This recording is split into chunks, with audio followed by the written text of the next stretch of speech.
Hey there, it's BitB, and welcome out to another BitB stream. Thanks for coming out. It is Saturday, and I'm playing some more Ace Attorney Investigations Prosecutor's Path.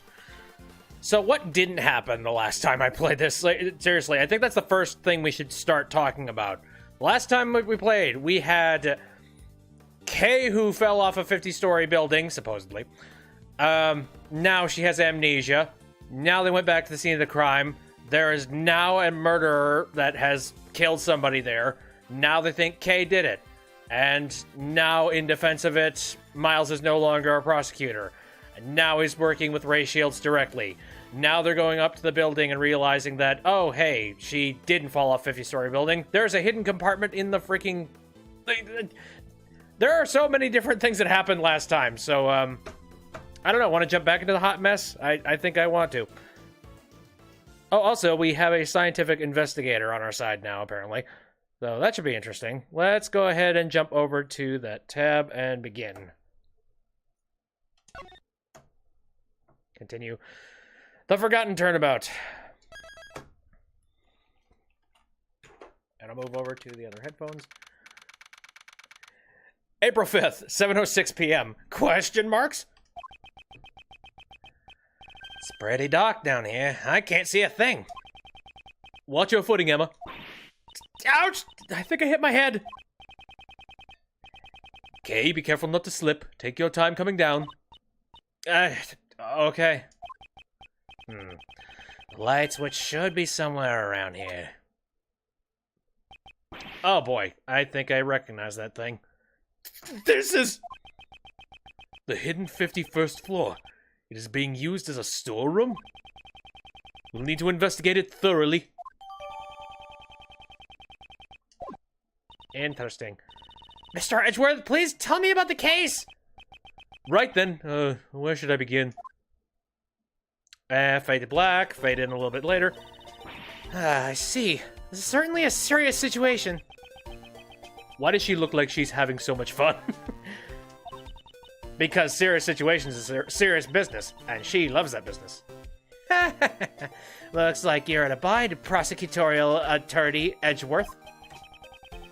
I'm not a defense attorney, nor is there such a thing as a prosecutorial attorney. This looks like a job for science! Don't you worry, I got everything here in my bag. Are you sure you're up for this, Emma? Of course! So, once again, it's good to be working with you, Mr. Edgeworth. And I'm glad to be working with you as well. Looks like we got ourselves another cute assistant. So, what's the plan? That lift looks pretty suspicious to me. And yes, there's a lift in the corner. It looks like it goes down.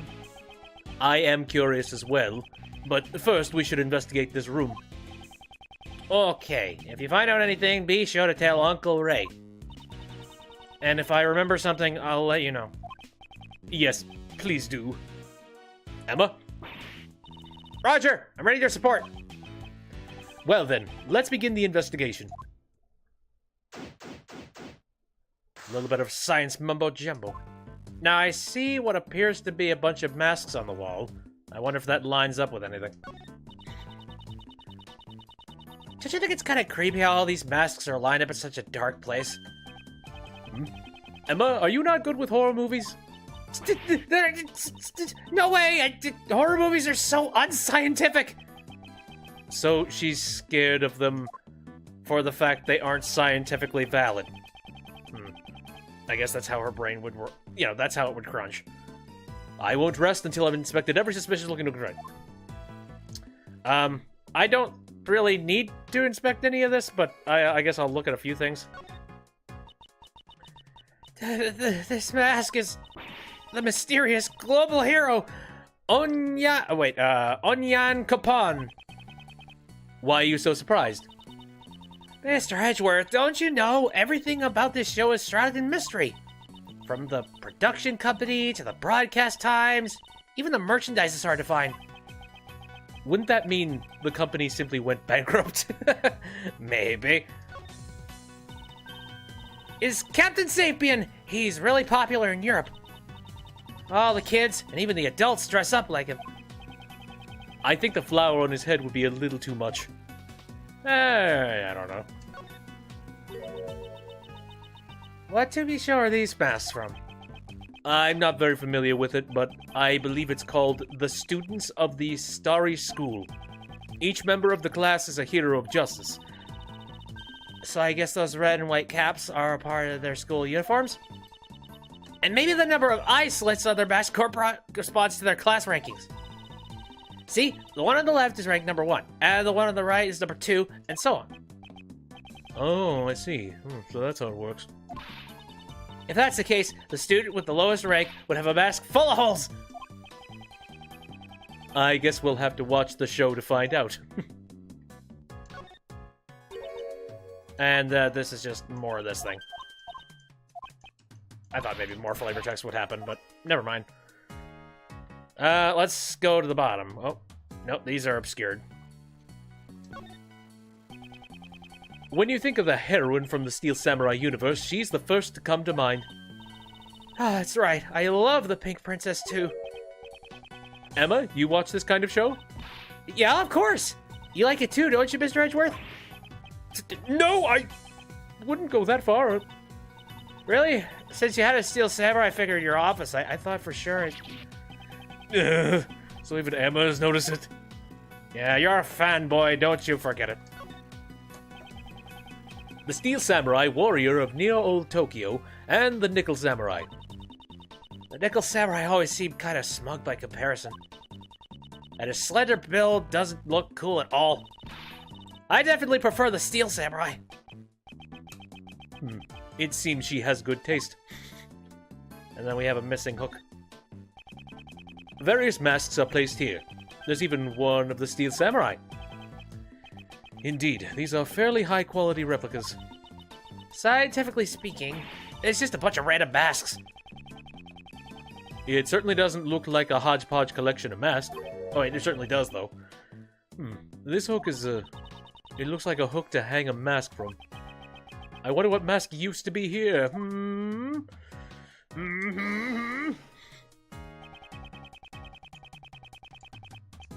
I'd say so. The Jammin' Ninja mask that Kay had with her. Perhaps it was originally attached to this hook. Sounds plausible, scientifically speaking. In other words, Kay came here? It's quite likely, but for what purpose? Maybe she was going to steal something from this place. A great thief who steals the truth, huh? No, I don't think we can answer that question at this time. Well, at least we know some kind of answer. Although, it seems like she had her faculties and her wits about her, because who else would she steal, aside from the Jammin' Ninja mask? These are murder case files. What are those doing here? By all rights, they should be kept at the prosecutor's building on the courthouse, but it would seem that someone has removed them. Something is afoot, and we are none the wiser. Creepy. Okay, that seems to be everything here. What else we got here? There's a whole bunch of, like, knickknacks and random things here and here. What'd you miss so far? Well, we've deduced that the Jammin' Ninja mask came from over here. That's about it. These are... Oh, hello! Yeah, this room's full of references. I know, I'm taking a look and I see a ton of them. Whoa, what is it? The items displayed on this shelf here, if I recall correctly, they're all evidence from past cases that I was involved with. What are they doing here? I guess it would make this place a PIC's evidence storeroom, huh? These items should be kept in the care of the police. Don't they keep evidence in the prosecutor's office? Only for curtain trials. However, once a verdict has been reached, the evidence is transferred over to the police department and stored in the evidence room. But it looks like the evidence has been stored here instead. There's no point in worrying about it. For now, I should try examining everything. It looks like some of the evidence have tags in front of them, and there are numbers written on the tags. Maybe they're the ID numbers of the evidence? No, based on how large these numbers are and the nature of these items, I'd say These are prices. God! Someone's holding some, like, weird, like, black market evidence ring. Prices? If that's the case... Wow, these are ridiculously expensive. She seems more concerned with the high prices than the legality of the whole affair. And this evidence on display. I should inspect every nook and cranny. And it... Okay. I was about to say, it doesn't look like there's a piece of evidence here. But then I looked at him like, wait, there aren't any towels underneath all the other ones.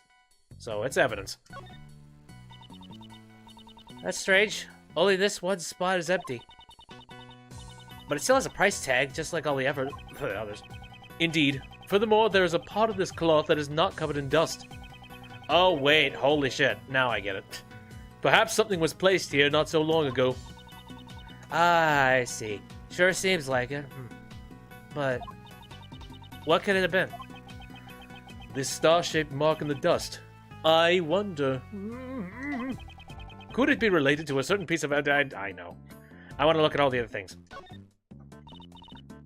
Oh, how cute! The stuffed animal's so fluffy! That's from Gourd Lake. That monitor-stealing bastard? It should be in the care of the prosecutor assigned to the case right now. Why is it sitting here in a place like this? This little guy's missing his left horn. His left horn. I'm pretty sure it was already missing when I first saw it. Then this must be a defective product. I demand a recall!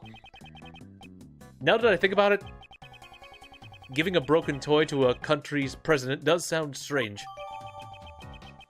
Wow, okay, we're gonna note that. Sure. The storm contains items to be sold, doesn't it? It's unfortunate, but the possibility seems quite high.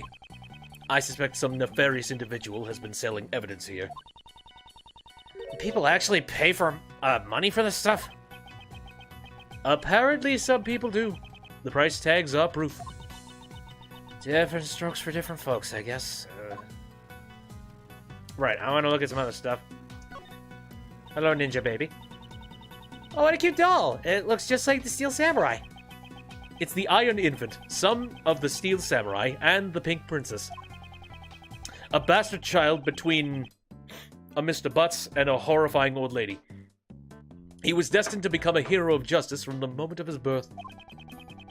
So much pressure rests on his tiny baby shoulders. And yet, he carries himself with a grace and dignity that belies a toddler of his age. Belies. Hello, Mr. Edgeworth! Are you even listening to me?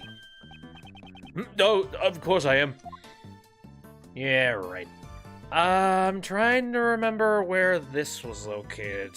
I remember a lantern, and I distinctly...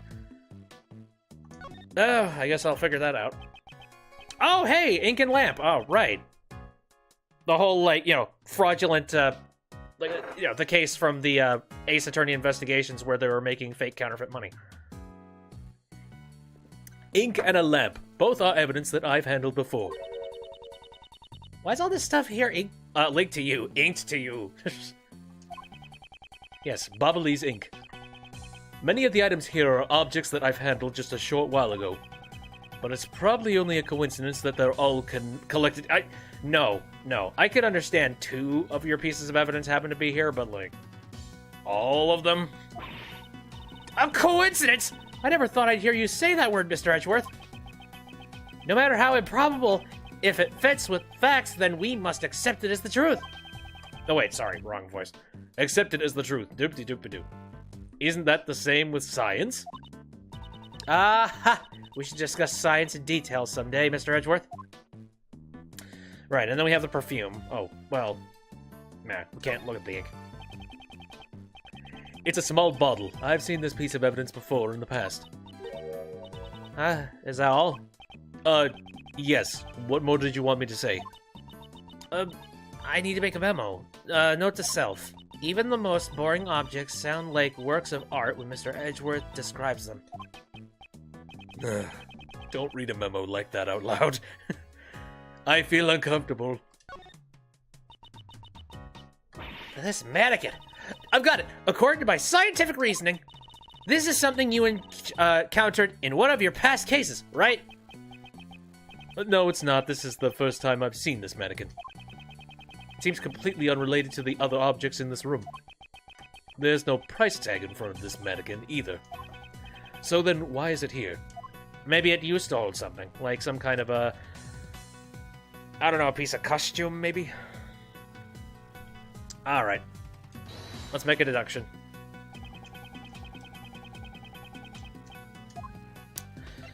Yeah, I'd say we know what went here before, but the weird part is that I don't recall this candelabra being in any other cases aside from this one specifically. And oddly, these things seem to be connected in certain ways to cases involving me. So, I don't know. There's a synchronicity here that shouldn't be happening. This dust pattern matches up perfectly with the base of this candelabra. It's likely that the killer got the candelabra from this very storeroom. Does that mean the candelabra was also a piece of evidence? It's quite possible. However, that is not the issue here. The murder weapon originally came from this storeroom. We must keep that in mind. Cool. So there's that. Any other fun little knickknacks sitting around? Oh, hello. Scientifically speaking, this must be a wooden icebox. This chain is tied around it to keep the cold from escaping, probably. No, Emma. Wouldn't this be a costume trunk? It's made from wood that repels bugs in order to protect the clothes inside. Oh, I see, of course.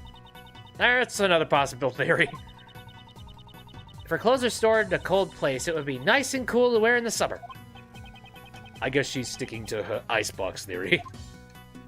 Okay, and then we got all this stuff. These almost look like trophies. There's a transceiver sitting next to all these trophies. It seems like they were lined up together on purpose. Looks like it's still got batteries in it. Wait, looks like it's still got batteries in it. Might come in handy later, so I'll pick them up for now. I'll be sure to put it in good use before I turn it into the police. That sounds just like what a certain great thief would say. These other stuff in here, not related to Edgeworth, like the trophies. Okay, right. Now see that behind Kay? Oh, hello. There's a gaudy-ass chest. Also, there's a painting. Hey, I recognize that painting. Wow! Talk about bad taste. I've never seen such a gaudy desk before. Just what kind of person would use something like this? The tabletop is being supported by 4 naked men. The design is quite painful to look at. Certainly is in poor taste. Maybe this is also related to one of your past cases. No, none of the cases I handled involved a person with such a bad taste. Or at least I hope not. Wait, wasn't this, That's popping into my brain. What case was that from? Wasn't that in, like, literally the first Phoenix Wright? I feel like it was. Oh yeah, it's Red White's desk. Meh. That's right. Jesus Christ. And then we got a whole bunch of laundered money. There's a huge stack of money piled up here. How unrefined. They're all $100 bills! Talk about big bucks. Oh wait, is this a service desk? Yeah, I see the Blue Badger back there. He's peeking out all creepy. So, how many times your yearly salary do you think this is worth? Leave my salary out of this. I mean, he doesn't really have a salary anymore, considering, What's this? Looks like a giant head. If I recall, this is the head of Mrs. Monkey. I believe it was from a case I was involved with in the past. It's impressive how they were able to get such a large object into this room. This is Monkey, huh? That doesn't really have a nice ring to it. Maybe you remembered the name wrong, Mr. Edgeworth. It's impossible. That can't be true. Right, I believe it was a Mr. Monkey, sir. Oh, yeah. Mr. Monkey. Edgeworth got the name wrong. At least he was in the ballpark. So, holy shit. This statue? Yes, is it some sort of new fact? No, this is evidence from a case that I was previously involved in. I believe it was called the Alice Red statue. There were supposed to be 2 of them, one real and one fake, but no matter which one this is, it's unnatural for it to turn up in a place like this. Mr. Edgeworth, you've really seen a lot of cases. Sounds? What? What the fuck? Gotcha! Yippee-ki-yay! I got me a scope! Oh, Jesus. Good, my eyes! Stop it! You ain't getting away from me! Great Lotta's cameras that easy! I reckon y'all must be criminals. I'm a step 16 shots before you can say cheese! We're not criminals! Good to see you! Shit. Really? You ain't fooling my camera justice with those words. You're... Ain't you that heinous prosecutor from back then? Who are you calling heinous? This is Lotta Hart. She's a photographer I've dealt with during my past cases. I see her distinctive accent and her chatterbox mouth haven't changed a bit. Just look at that face. You're obviously up to no good. Seems she has a bad impression of us. Now it's time to pay your dues. Stand still while I photograph y'all. We only came here to investigate. Lies. You think you can fool me like that? Mr. Edgeworth, she's not listening at all. She seems harmless. Let's just leave her be for now. Leave her be? I don't know. That's kind of a very loud body. A loud person to just leave her the frig alone. Oh, good God. What the hell now? Well, I kind of... fine. I kind of want to have another chat. So, what y'all folks doing in a suspicious place like this? I was about to ask you the very same question. Why are you here? For the people of the world, and for myself. I'm a social justice photographer, after all. Social justice photographer? Oh, dear God. So I gotta take photo after photo after photo for my big scoop. It seems I won't be able to talk to her normally when she's like this. Very well. You go ahead and burn yourself out. I'm moving on. Let's see, anything else that we could be doing in here? I don't think so. Let's just examine the thing. Look, check it out. This lift has a sturdy platform and solid steel supports. According to my calculations, it should be able to support the weight of 50 Mr. Edgeworths. I doubt there's enough space for that many people. It seems to be used for moving goods. I wonder about that. If you pack them all real tight, they just might not fit. All 50 of them. Impossible. That aside, there are still some more places in this storeroom we need to examine. We'll examine the lift after we finish our investigation here. Possible, huh? Then how about 45? No, we might even be able to fit 48 people. What do you got going? Ah, man, Uncle Ray's heart is pounding up a storm. Surrounded by so many cutie pies in such a small, cramped room. Mr. Shields, please try to be more serious. It was just a joke. Uncle Ray's keeping a close watch over little Kay. So you can continue in the investigation without worry. You watching over Kay is exactly what I'm worried about. Don't touch. Okay, I guess I could talk to Kay then, since I've looked at basically everything in the room. Everything I can. Yes, can I help with something? Yeah, have you thought of anything yet? Mr. Edgeworth, for a while now, I feel like I'm on the verge of remembering something. What? Is that true? Well then, please, speak freely. Say whatever comes to your mind. Okay. I remember a faint scent. It was a wonderful smell coming from the counter of a food stall. Oh, right. I think I read this the last time. Perfectly sculpted burger. Delicious burgers.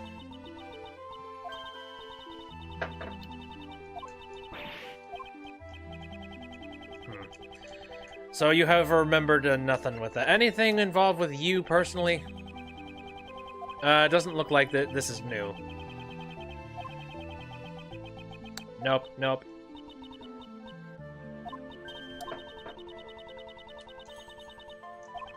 No, this is exactly the same thing that she said the last time. Well, crap. Good God. Well, now that we've done all this stuff, now I guess I could use logic. Prices are attached to the pieces of evidence. They seem rather high. Well, there happens to be a big stack of money over here. My guess is that they do the selling directly in this room.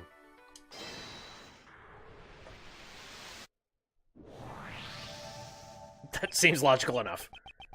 From the price tags attached to the pieces of evidence and that huge stack of cash, it's clear that the buying and selling of evidence was being carried out here. The hidden 51st floor evidence was being trafficked? This clearly means something. It seems further investigation is needed about the dealings that went on in this place. If only there was a witness, we could just ask them. A witness? Don't make me talk to her. So, why did you come here? For the people of the world, and for myself. Oh, shit.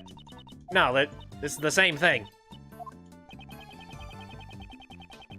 Then allow me to guess the reason why you came here. Was it perhaps to expose the illegal evidence trafficking it? Oh, I get it. You were trying to get a scoop of the secret dealings. Y'all know that much already? Well, I reckon there ain't no reason to hide it anymore. My sources tell me there's some kind of black market auction being held around these parts. What did you say? So then all this evidence here is... Yep, they're the goods for the auction. There's a lot of dirty money flying around here. I wanted to try and catch it with my own two eyes. My sources gave me a whole bunch of info, but I figure just hearing about it ain't enough. Seeing is believing, after all. So I've been staking out the place from behind this here statue since yesterday. The auction took place late last night and went on till the early morning. A murder on the night of the black market auction. Could the two events be related? Good chance. Black market dealings in the Grand Tower. Guess I really hit the mother load up this time. I guess if you do run a report on this, it certainly will be. What are the items in the auction prices? Were all the items in the auction pieces of evidence? There was some normal stuff too, like stolen art and like. I wouldn't consider stolen art to be normal. But I reckon the evidence was the star of the show here. These folks are law fanatics trying to get their hands on the latest goods from the police. So that's what you wanted to get pictures of, Miss Hart? Yeah, pretty much. They were meeting right under this very storeroom, so I watched them from up here. Yeah. You said you were here since yesterday. Did you witness the entire event? It was a black market auction, after all. They followed a fairly detailed procedure. First, participants entered the storeroom from the viewing platform, one at a time. When they got in, they each took one of these masks on the wall over there. Funny thing about these masks, they're all equipped with voice changers. Itty bitty ones. That way they wouldn't be recognized. They wanted to protect their anemone? You mean their anonymity? Yeah, that's it. Their anonymity. Why not just say identity and make things easier for us all? After putting on the mask, they go down the lift. And the next fella would come right in. On the way back, it was the exact same thing, but in reverse.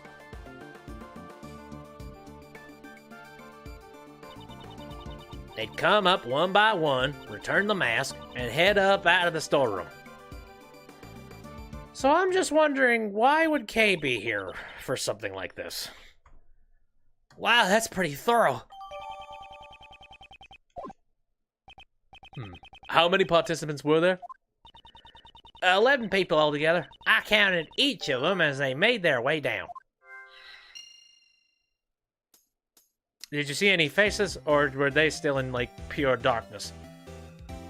Well, taking a look at the masks on the wall, it looks like there could be a total of about 12 possible people that could have been a part of this thing. She counted 11. Hello, Mario. I wonder if maybe she didn't count K or something. I'll have you know, I wasn't just laid up behind the statue the entire time.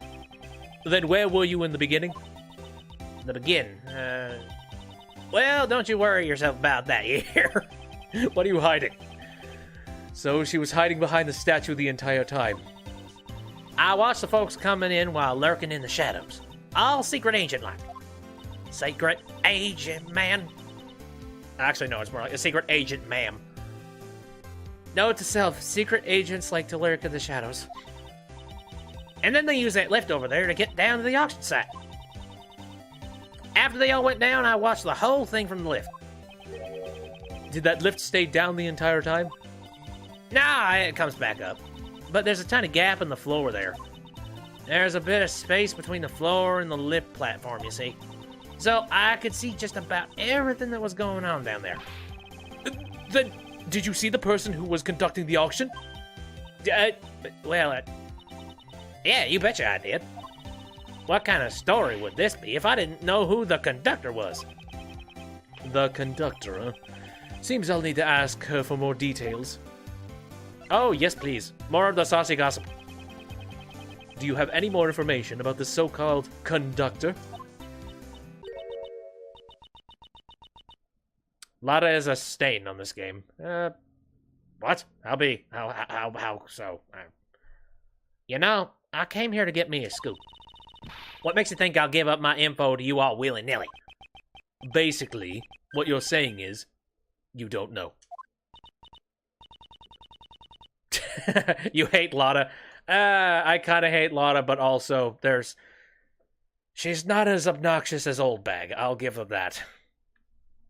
Funny enough, some of the more annoying characters on the face of this game came from the first game. And they have persisted and won't go away. Oh, I see. So that's why she won't answer. What can I say? I couldn't even tell how old they were, or if they were a guy or a gal. Can you tell me what that person was wearing at the time? They had on a white jacket with a purple flower, and they were wearing white gloves. But, you know, that doesn't mean much when I have no earthly clue who they really are. Shit! So the conductor's identity was hidden just like the participants. That's right! They had on a mask and a voice changer, just like everyone else. What kind of mask did this person wear? It was a Zervan mask, I reckon. Zervan? What in blazes is that supposed to be? Mr. Edgeworth, you don't know about Zervan? He's the sworn enemy of global hero Onyankopon. Oh god, I'm gonna have to learn that name, aren't I? Onyankopon. Onyankopon. I'll get there. Zervan, the ruler of time. Seriously, who hasn't heard of him? Most people, I'd imagine. Since the conductor wore a mask, I assume you were not able to see their face? Not even a teensy-weensy bit. After I came all this way for my big scoop. This whole story's turning out to be nothing but fool's gold. I wouldn't say that. I mean, you literally found a smuggling ring. That set of clothes seemed familiar. Perhaps I should show her that piece of evidence. Oh boy. I do love how, like, later Phoenix Wright and, like, Ace Attorney type of games, they do hint the ever-loving shit out of the fact that, hey, you have a piece of evidence to present. Like, not once have I had to really stop and think about the fact that I need to present anything. I mean, usually I could just sort of pass by it. So I'm pretty sure what I'm supposed to be showing is this. You said the conductor wore a white jacket with a purple flower and white gloves? In general. Wait. Always forgetting which Ace Attorney I have played. Basically, I mean, I've played every single one of them from Apollo Justice back, as far as I know, memory-wise. And this is the last one of the past era that I'm covering, essentially. That's right. They sure look spiffy for a criminal mastermind. So, no Dual Destinies or Spirit of Justice? Nope, I have not played those. Miss Hart, did they look anything like this? Hey! That's it! That's the conductor! Yeah, hold your horses. Are you telling me the conductor is dead?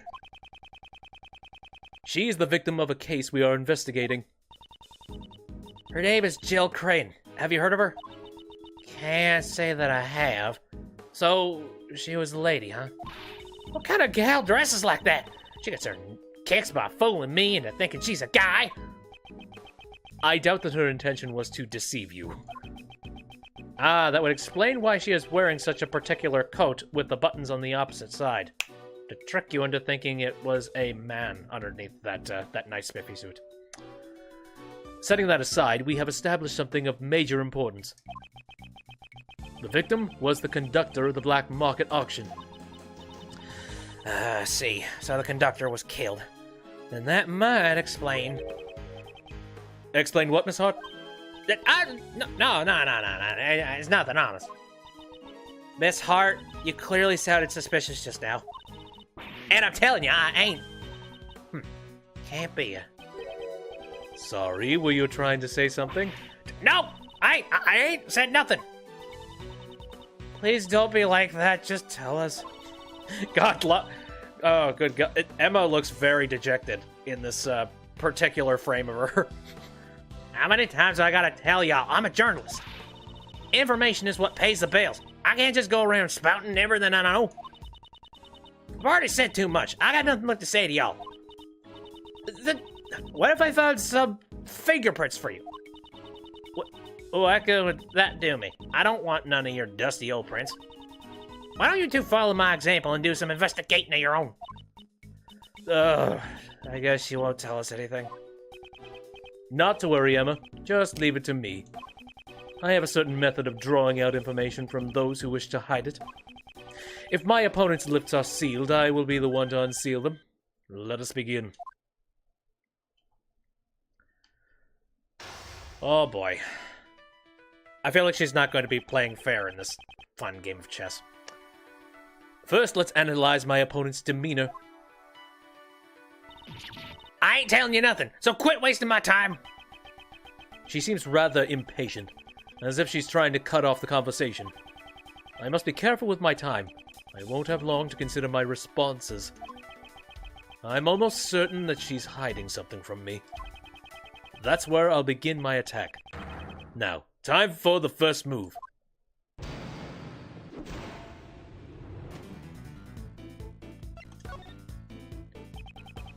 Don't you think you're overreacting a bit? Let's just calm down and... I'm always calm, now leave me alone. I'll wait, I'll see if that does anything. A real journalist always keeps her cool. Speaking of journalists, I have something interesting to tell you.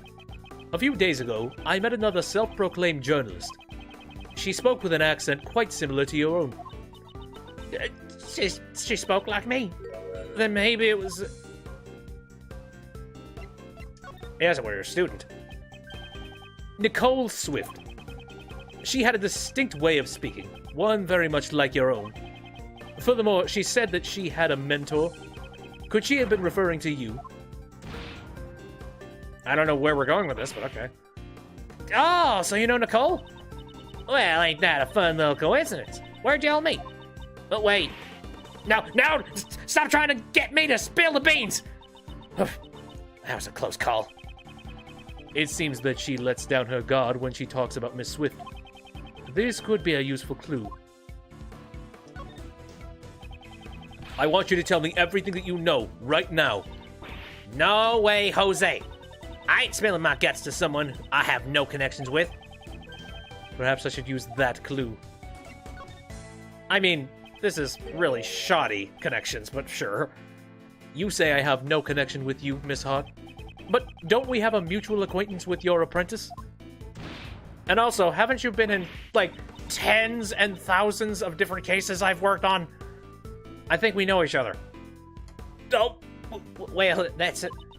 I reckon it would be mighty cruel of me to give Nicole's friend the cold shoulder. Then why don't you share with us what you know? Well, when you put it like that, I guess I could let you in on my... No, I ain't falling for your nasty tricks. No, sirree. Your No, just forget it. I ain't nothing. It ain't nothing important. Did you have a scooter? Such a slip of the tongue. It's hardly becoming of a journalist. You have a scoop, don't you? Now tell us what it is. Alright, you got me? I had me a perfect scoop, but I ain't telling you what it is. I'm gonna sell the story to a publisher. The information she's hiding could be vital to the investigation. I need to make her talk. Next, I will press her on the contents of her scoop. Oh boy, that health bar fell down pretty freaking far.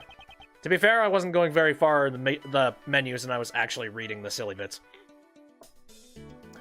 She may be quick to lose her temper, but she's even quicker to lose her tongue.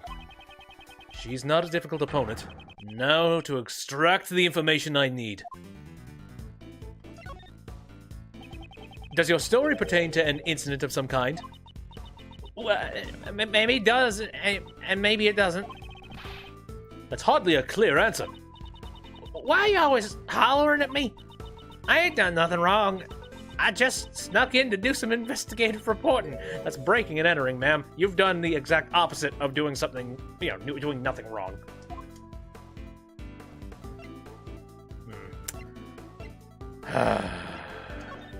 You were trespassing, ma'am. You didn't do anything wrong. That's a bold statement. Considering you're currently trespassing on private property. Hey, you're doing it too. Well, I guess the prosecutor's got the right to investigate wherever they please. You just go ahead and keep thinking of a prosecutor, because that's good on me. I probably shouldn't mention anything about the current state of my employment. Yes. There are far worse people in the world, you know. I reckon I'm a saint compared to folks who murder. Oh boy. Considering what you just mumbled, is it possible your scoop has something to do with a murder incident? Hey, I was only talking in general terms just now. I mean, anyone would look like a bag of roses compared to a murderer, right? Sounds like you're just making excuses to me. All I did was gather info on the black market auction. A murder incident? I don't know anything about that. I ain't seen or heard nothing. Yeah. Right, you keep telling yourself that, ma'am. Oh, shit. Okay. Does this scoop of yours have something to do with the black market auction? What are you talking about? I don't know nothing about that. Weren't you in the middle of infiltrating the black market auction? The only logical conclusion is that your story has something to do with it. You ain't getting any answers from me. I didn't hear nothing.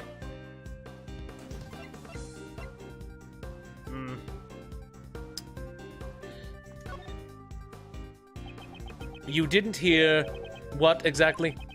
Did you hear something during the auction? No, I just heard a weird sound, all. It ain't even worth mentioning in my article. Just forget about it. There's no question. Something happened during the black market auction. She heard a strange sound. This could be a useful clue. Okay, can I, like, lightning fast this one?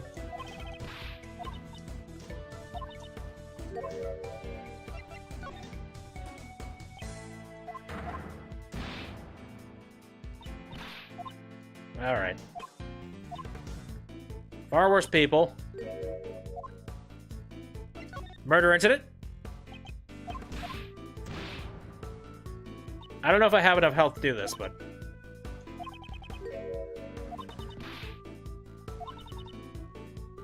I ain't seen or heard nothing. Perhaps you should use that clue. Oh, really? Didn't you say you heard something strange during the auction? If it stuck out to you so much, it must not have been a sound that you would normally hear. For example, the screams of a murder victim. Yuck! How do you keep figuring everything out so quick? That's right. I stumbled upon a murder in the middle of my stakeout. But please, don't make me say any more. This is the biggest scoop I've had in a while. The murder that she overheard. It's most likely the same incident we are currently investigating. But this is bound to be crucial information. I'll finish this by confirming the credibility of her information. Wow! Clutch! I mean, I suppose I just lose a little bit of health, but still. She has no one left to run. It's time to deal the final blow. Tell me what you know about the murder incident in full detail. Well, my memory ain't what it used to be. Not much I can talk about. I ain't the most attentive gal in the world, you see. I don't have enough clues. Oh, shit.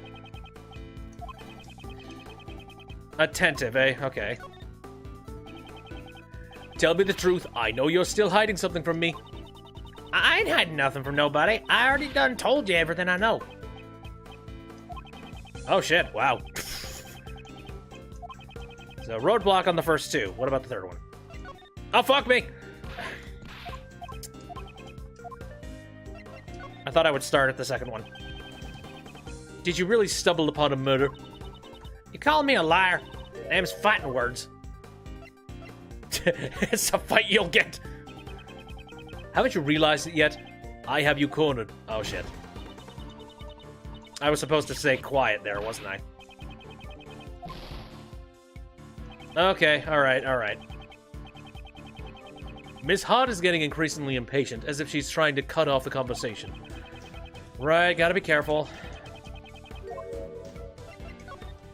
Although I feel like I might have destroyed this. Right, just chill out. I'm a bona fide journalist. I would never publish lies in my articles. Faster and more accurate than anyone, that's my motto. A motto, huh? This could be a useful clue. Faster, eh? Okay.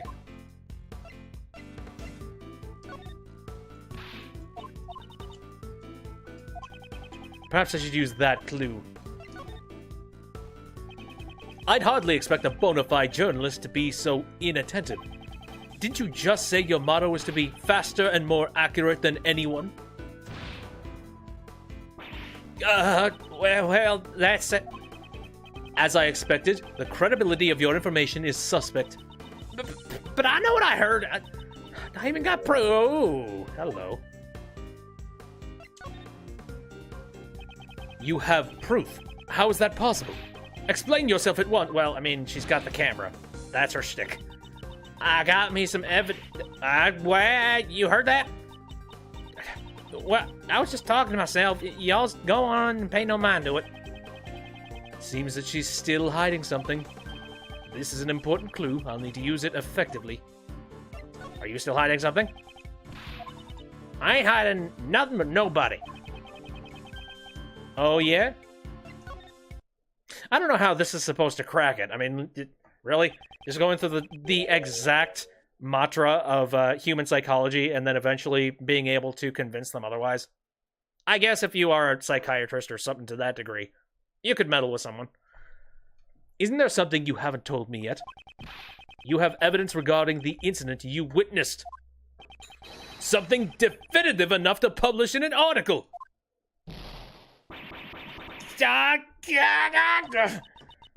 What in tarnation? Let me off the hook already. Fine. I'll tell you everything. I'll even show you the photo I took if you stop harassing me. That good enough for you? Checkmate. Sweet. I lost. I really lost. The mouth of the South has been defeated. Now then, it's time to come clean. Tell me everything that you know. I was watching the auction, gathering info for my story. You didn't just watch, though. You got shocking photos, too, right? A little while after the auction started. Someone won a bid, and the conductor banged the gavel.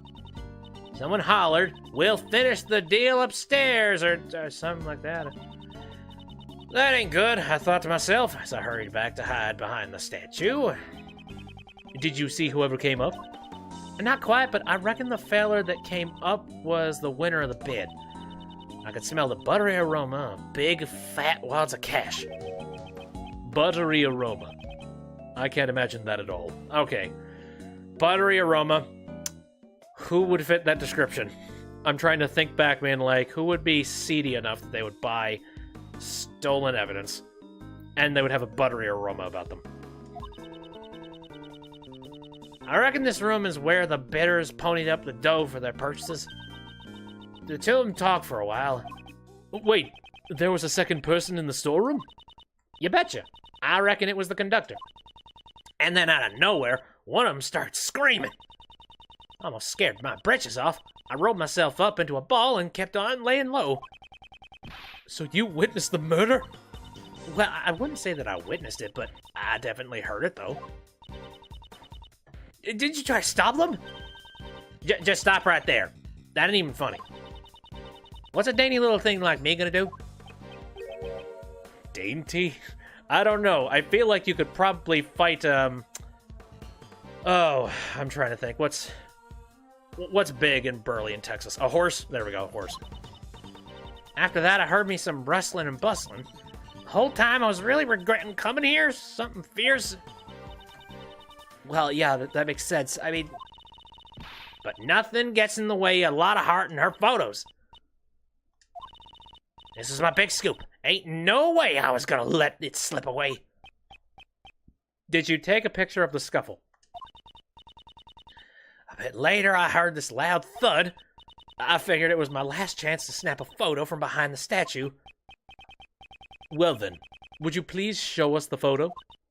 Ah, why do I have to? Well, there's the red hood, definitely. This is the person in the red raincoat who attacked Kay. The person in the red raincoat assaulted the victim in the storeroom and then attacked Kay on the roof? Shock. There's only one person in this photo. Wait, there's only one person in this photo. Where's the victim? Yeah, I thought it was strange too. I could have swore there were two of them, but when I looked, there was only the one. But that's gotta be the killer, don't you reckon? So she's saying the victim disappeared. Ooh, okay. How would that disappearing act happen? You were able to tell this person was the culprit just by looking? Their hands were stained bright red, so I figured it was them. What happened to the auction after the murder? Nothing really. It just went on like normal. I guess those rich folks didn't give a hoot. They got some nerve. The nerve of a journalist is nothing to scoff at either. Okay. Well, I hope that's admissible in court. So now that we've talked with you, anything else going on in this room? What about you? Anything with the elevator? Oh man, Uncle Ray's. Oh fucking. Stop being a perv! Anything new with you? No. Is there a bunch of new logic that I might be able to mix together? Oh, hello. Enter the storeroom from roof one at a time. The murder may have occurred in the storeroom during the auction. I don't know if those connect. I'll try if they end up not working. You have anything else to say? Y'all got something to say? Well, no, because it doesn't look like there's anything happening. I don't know. Emma, what do you think?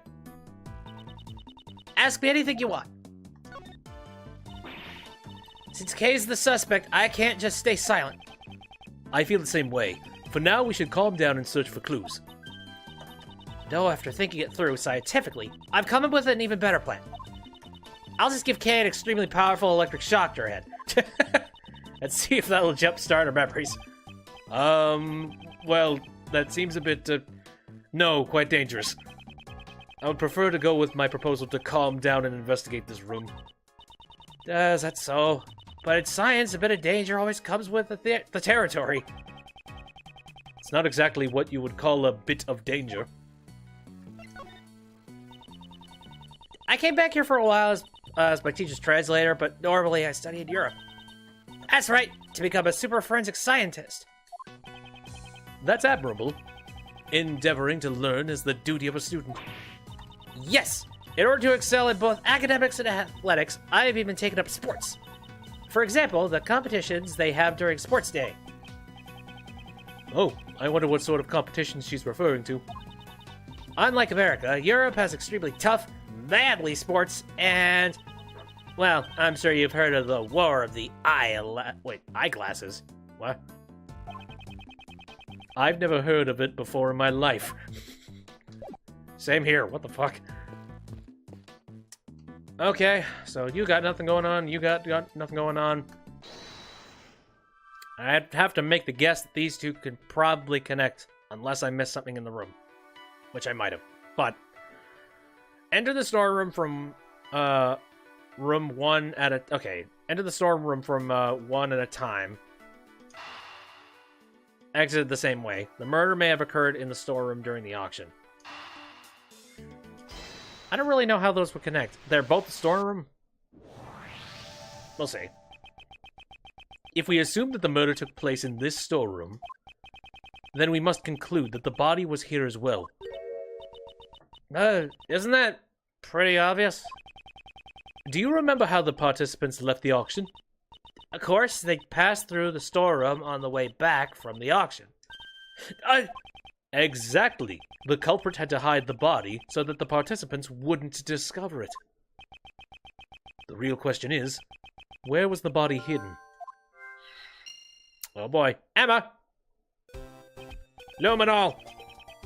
Emma, would you mind lending me a hand? Leave it to me! What do you want me to do? Let's see here. Use your luminol reagents to test for a blood reaction, if you would, please. Okay, let me show you the power of science. The glitter in our eyes getting brighter by the second. Let's start by examining that ladder over there, based on Miss Hart's picture. The person in the red raincoat headed towards the ladder. Chances are, something will turn up if we check there. Just touch anything you want to examine.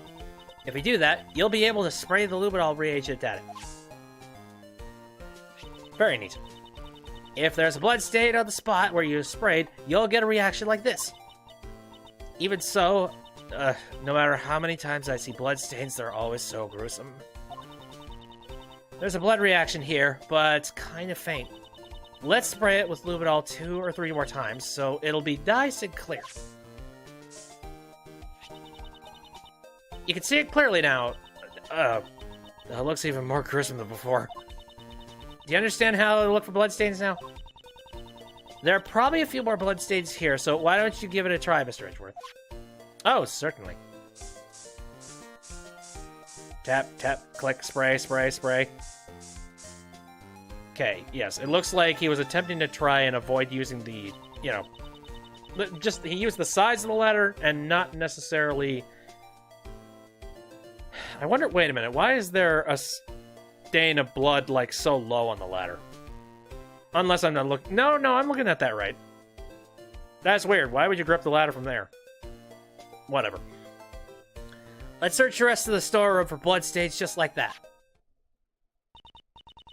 First, let's look for a place to spray the luminol reagent.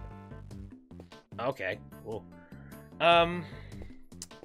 Well, if I have to take it... maybe... statue? I don't know. Please examine the places you want to spray luminol on. Oh, okay. Right. Well, since you kindly moved out of the way.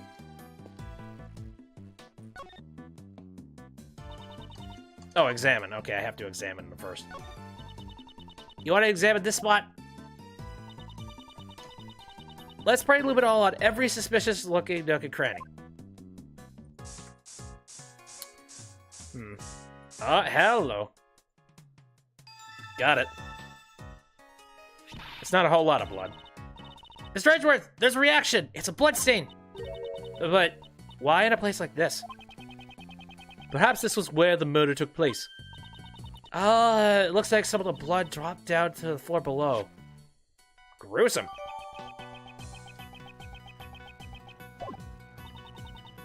Mr. Edgeworth! There are places we still haven't checked yet. So let's continue our investigation. Alright. Maybe... I don't know why there would be any on the statue, but let's see. Unfortunately, there were no reactions here. Oh, well, shit. Could have given me, like, a chance to try and do it. What about this? None on the masks. Alright. I get the feeling that there are probably going to be some bloodstains here. Oh, wow, no. Jeez. What about this chest? Oh, yes, there is. Oh, boy. Well. Absolutely. Mr. Edgeworth, there's a bloodstain here, too. However, why is there a bloodstain in a place like this?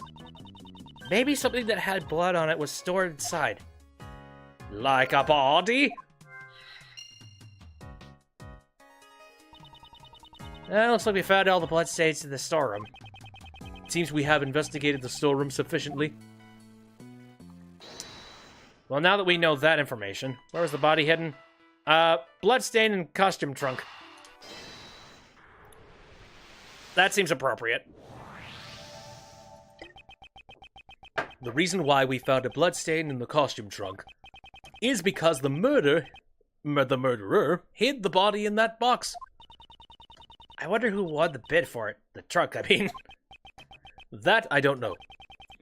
In a certain way, everything worked out exactly as someone wanted. Hold it! It couldn't have been in that dressing box. What do you mean? When I first came down here, that box caught my eye too. It was just the right size and would have made the perfect hiding place. That's what I thought anyway, but I couldn't get the dang thing to open.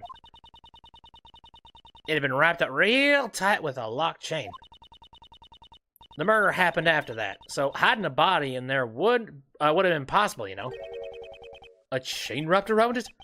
Well, that's a bit strange. Right now, it doesn't seem to be locked up at all. That's weird. Maybe my eyes were playing tricks on me or something. Unless there was a body already in the box. That's entirely possible. And why would there be a body sitting in a box for that long? I'm scared. And with that, I believe we have examined everything there is to examine here. Well then, let's head on down. We decided on our next destination. AK! Yes, Mr. Shields? We wouldn't want you to get lost, so make sure you stay real close to Uncle Ray, okay? Right, I'll follow you closely, Mr. Shields.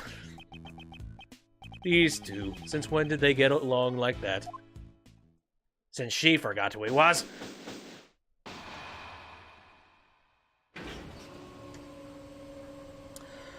I hope we don't run into anybody who's going to nag my ear off. Oh, hey, look where it lands. April 5th, 7:43 p.m. Grand Tower PIC meeting room. Oh, hey, someone to nag my ear off. What? Mr. Edgeworth?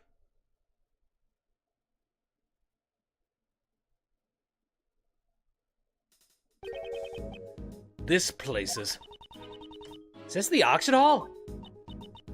No, it's the meeting room from before.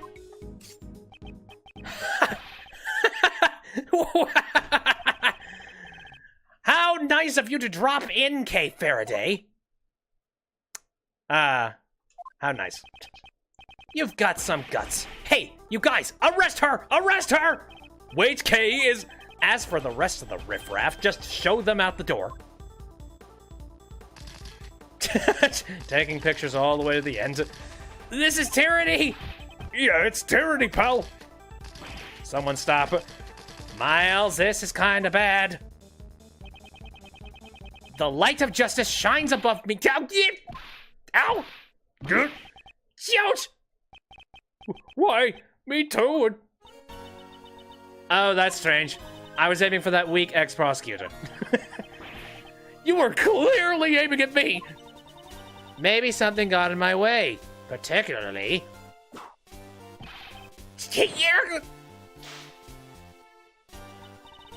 Right around there. Franziska! Just what do you think you're doing here, ex-prosecutor Miles Edgeworth? I do not believe that Kay is the culprit behind this incident. You're just an ordinary man without investigating rights. What you say does not matter. I am Franziska von Karma. I will never stop moving forward. However, you chose to quit. The outcome of our battle has already been decided. I cast away my badge because it became a millstone around my neck. I shall continue moving forward even without it. The path I walk will surely lead to the truth.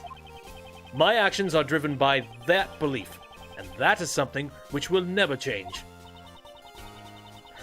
So you're saying that you found a path to the truth? Then show it to me.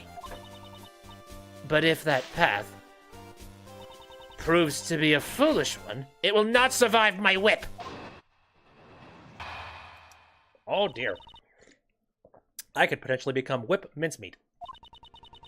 The victim used her keycard and entered this room with the culprit. Then the culprit stabbed the victim in the chest with the candelabra, killing her. Shouldn't the letter make it obvious who the culprit is? Of course, the crime scene was right here in this room, the PIC meeting room. The proof is the bloodstain we found here in the meeting room. That settles it, Miles Edgeworth. I've got oodles of evidence to counter you, I'll tell you. Miss Von Karma seems really confident, doesn't she? Ah, I see. She's a fiery one, isn't she?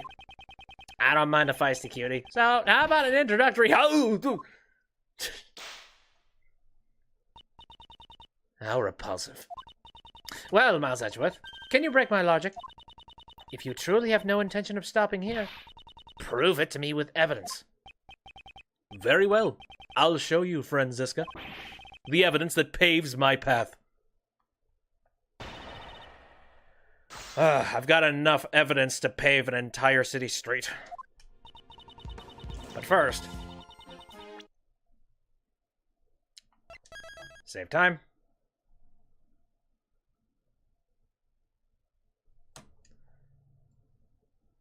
There we go.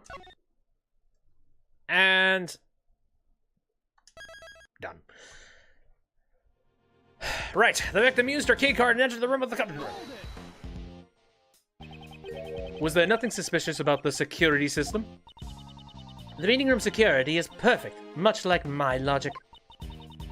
There is no room for doubt. Considering your logic has been flawed several times, I think the security in here is terrible. Your logic isn't as perfect as you think. In any case, your opinion has not changed. Yes, the victim and the culprit entered the room together. Then the culprit stabbed the victim in the chest with the candelabra, killing her. Did the victim's wounds match up with the candelabra? The victim's chest was pierced in 3 places simultaneously by a sharp metal object. Is there anything else that could have done such a thing? That should all be written in Dr. Young's autopsy report. So you're sure that the murder weapon was the candelabra? Exactly! As for who the culprit is... shouldn't the letter make it obvious who the culprit is? Do you have anything to confirm that the letter was actually sent by Kay? Are you proposing that it was forged by the real criminal? That possibility was dismissed some time ago. There were no traces of forgery of this letter. Of course, there were no other traces besides Kay Faraday and the victim found on the letter. Are you saying you found Kay's fingerprints on the letter? The only fingerprints we found belong to the victim. In other words, you can't really say that Kay is the culprit. Didn't I just say that the possibility of a forgery has been dismissed? That letter was originally sent by Kay Faraday. Therefore, it is only natural to assume that she is the culprit. Horse shit. Of course, the crime scene was right here in this room, the PIC meeting room. Do you have any proof that the crime took place in this room? Von Karma is perfect in every way. Perhaps you forgot that when you gave up your badge. proof is the bloodstain we found here in the meeting room. That settles it, Miles Edgeworth. I feel like that's what I'm supposed to present on, but hold on. Have we determined who the blood actually belongs to? Blood analysis confirmed that it belongs to the victim. Just because the bloodstain was found here doesn't mean that this was the scene of the crime. You forget, Miles Edgeworth, that in court, evidence is everything. If you believe this room is not the crime scene, show me the evidence that proves it. Evidence that shows where the crime took place. We may not be in court, but I'll show her the truth. Miss Von Karma isn't showing any openings. However, there is one fact we know that she does not. They're not the only ones who can perform scientific investigations. And therein lies the proof. The path to the truth I've found. Right, I think this is pretty conclusive. Here. The proof is in the bloodstain we found here in the meeting room. That settles it, Miles Edgeworth. Well, what if that bloodstain came from somewhere else in the building?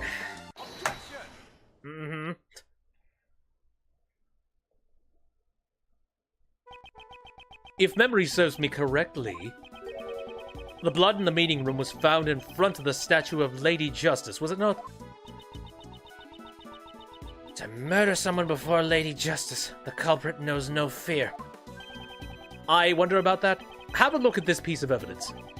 Blood was found in the storeroom right above the meeting room. As you can see, there are signs that it has dropped down onto the floor below. And right under the hidden lift is the statue of Lady Justice. Then you understand, the murder did not take place here. The killer murdered the victim in the storeroom and then moved the body to this room. What Lady Justice witnessed was a coward trying to conceal their crime, and not the moment of the murder.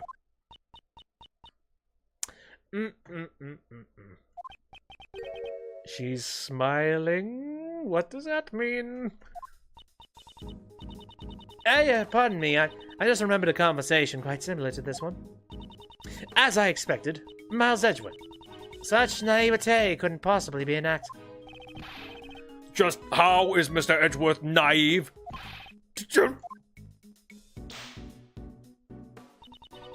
Have you forgotten? Or are you just playing the foolish fool? The amount of blood in the meeting room is clearly greater than the storeroom. Please don't just hit me and then ignore me. Such a large amount of blood couldn't have simply dropped from the floor above. And even if it had, there should have been much more blood left behind in the storeroom. The murder could not have occurred anywhere other than this meeting room. You're as predictable as always, Franziska. What? The difference in the amount of blood is just as you say. The question is, why does such a difference exist? That issue is trivial. I've already explained it with my perfect logic. In that case, how do you explain the bloodstain that was found in the storeroom? I don't suppose you're going to tell me that it somehow sprayed all the way up there. Like a water fountain? No way! Fucking the best. Sit down. The grown-ups are talking. Exactly. It's impossible. In other words, the reason for the difference in the amount of blood is... The amount of blood in the meeting room and the storeroom are different because the weapon was pulled out here. She was stabbed here. She was stabbed in the... Okay. I mean, the obvious thing that popped into my head immediately was, hey, what if the stabbing happened upstairs and then the weapon was pulled out downstairs? The victim died of a stab wound. Naturally, there would be a significant amount of blood loss. That's obvious just from looking at the bloodstain. But that's so weird! She was attacked in the storeroom, but there was less blood found. Please don't do that! Silence, you third-rate prosecutor! But I'm the best! Do you know when you lose the most blood after getting stabbed with a sharp object? I know. It's when the sharp object is pulled out, right? Precisely. After being stabbed with the candelabra, the body was moved to the meeting room. And then the murder weapon was pulled out right here in this very room. That would account for the difference in the amount of blood that was left behind. But why would the culprit go through all the trouble? Most likely to give the impression that the murder occurred in the meeting room. It seems Miss Crane's keycard was used last night, but based on the time of use, it must have been a ploy by the culprit to mislead us. In all likelihood, it was the culprit who used the keycard to enter the meeting room. Why would the culprit have needed to do that? Perhaps they feared that the storeroom would be found out during the investigation. If they were involved in the auction, they would not have wanted it to become public. Interesting. Pool of blood. Was it left behind to hide the storeroom's existence? I'd say so. The auction, you say? Yeah, you don't know about that, do you? Perhaps you should go upstairs and see for yourself what items are on display. I'm sure that will allow you to understand what occurred here. Impressive, Miles Edgeworth. You're willing to go that far to protect her. There's something big lurking behind the scenes of this case. Kay simply got caught up in it. You're exaggerating. Am I now? More than anyone, I would think you'd understand the significance behind all this. Why would you, a prosecutor working with Interpol, be involved in a domestic case? Wasn't your objective to crush a certain international smuggling ring? If your search for smuggled goods had led you here, then isn't this feeling I have related to the case? I'm relieved you haven't lost your touch, even though you've turned in your badge. I've heard about your situation from Scruffy over there.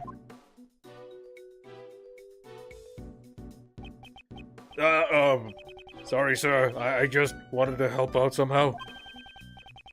A wise decision, Detective. Oh. Franziska, are you the one in charge of this case? Isn't Interpol pursuing the black market auction? And what if I am? That's not something you need to know.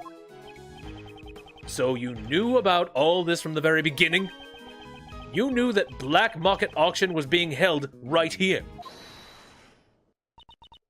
Hey, modify button! Shut the fuck! God damn it. About that gal who turned up dead?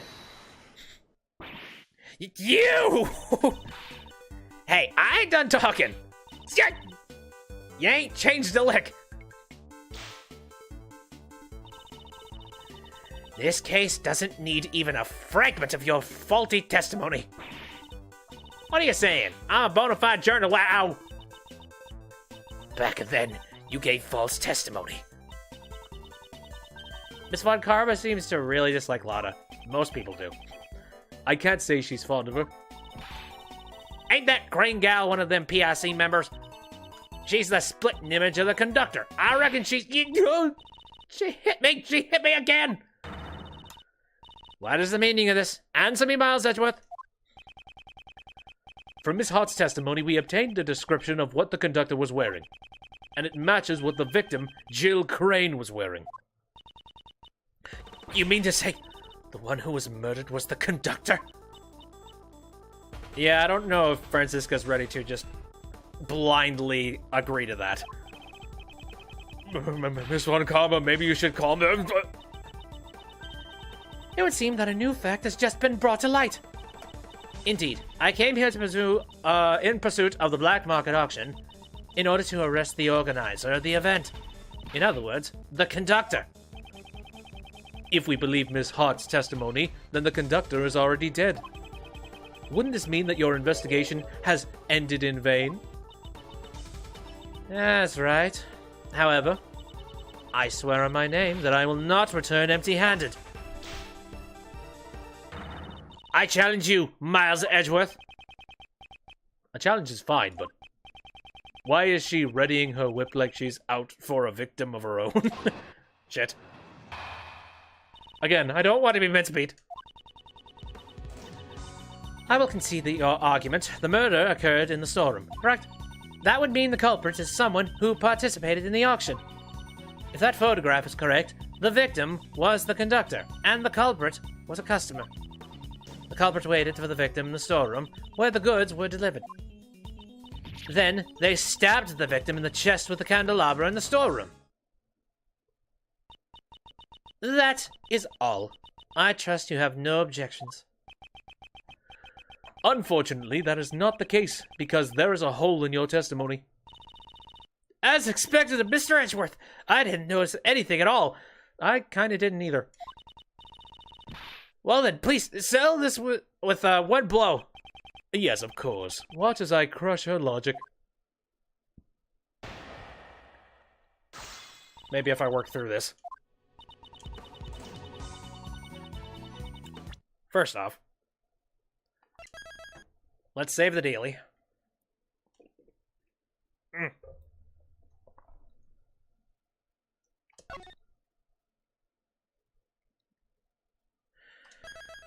Okay. Let's just press some stuff. You were surprisingly quick to concede. I simply cannot deny facts that are backed by evidence. That is all. You have proven that the murder occurred in the storeroom. That would mean the culprit is someone who participated in the auction. The culprit participated in the auction. I'd like to hear your basis for this claim. When I spoke to the staff of the building, not a single one mentioned the storeroom. The storeroom's existence must have only been known to a select few. And that's where the items for the auction were being stored. I see you understand. Yes, the culprit participated in the auction. If that photographer is correct, the victim was the conductor, and the culprit was a customer. So you're saying that the victim was the auction's conductor? Right, and the culprit... Hey, ain't you the one who told her that just a moment ago? Yes, that's right. However, I was simply making sure her logic is clear. That ain't right. You're doing it wrong. This is the part where you're supposed to say, I done goofed. The culprit was a customer participating in the black market auction. What in tarnation? Now you done it. Don't come for him. No, don't cover for him. No. Of course, that is only if this photographer's testimony is indeed true. I can't tell whether they're on good or bad terms. The issue here is the culprit's actions. The culprit waited for the victim in the storeroom, where the goods were delivered. Miss Hart was in the storeroom at the time. Could the culprit really have been waiting there? I don't know where she was hiding, but... since you've seen it, you must know as well. There are numerous hiding places in that storeroom.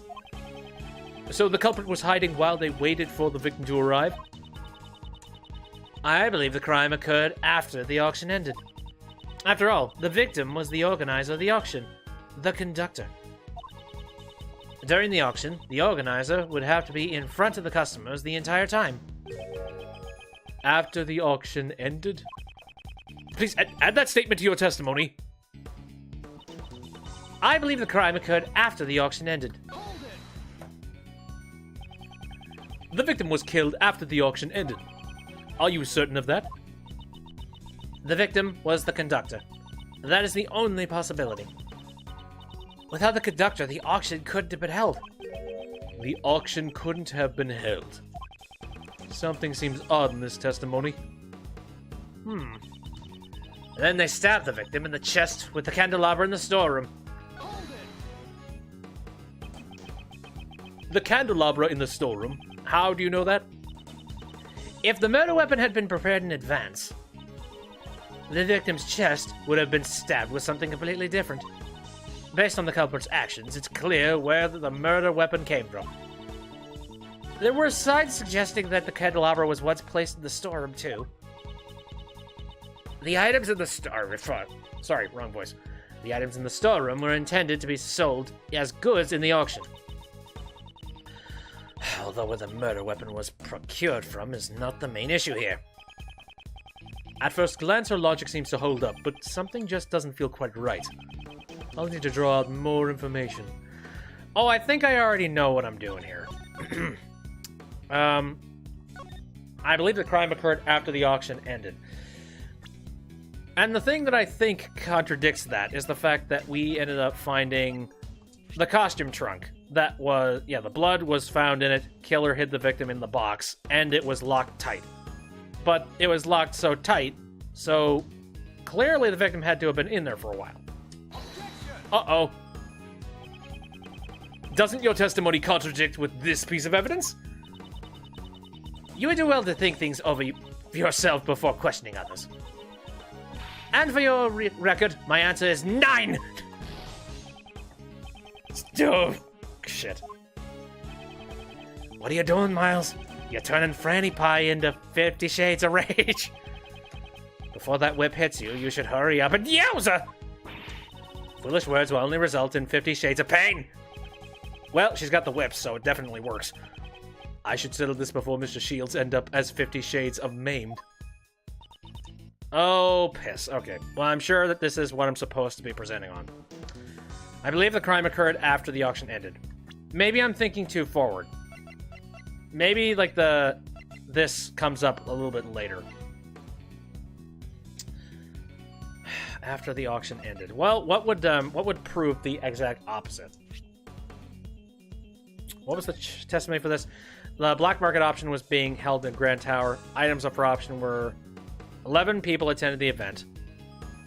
The auction continued even after Jill. Okay, so maybe it's this because it specifies that the auction continued even after the murder.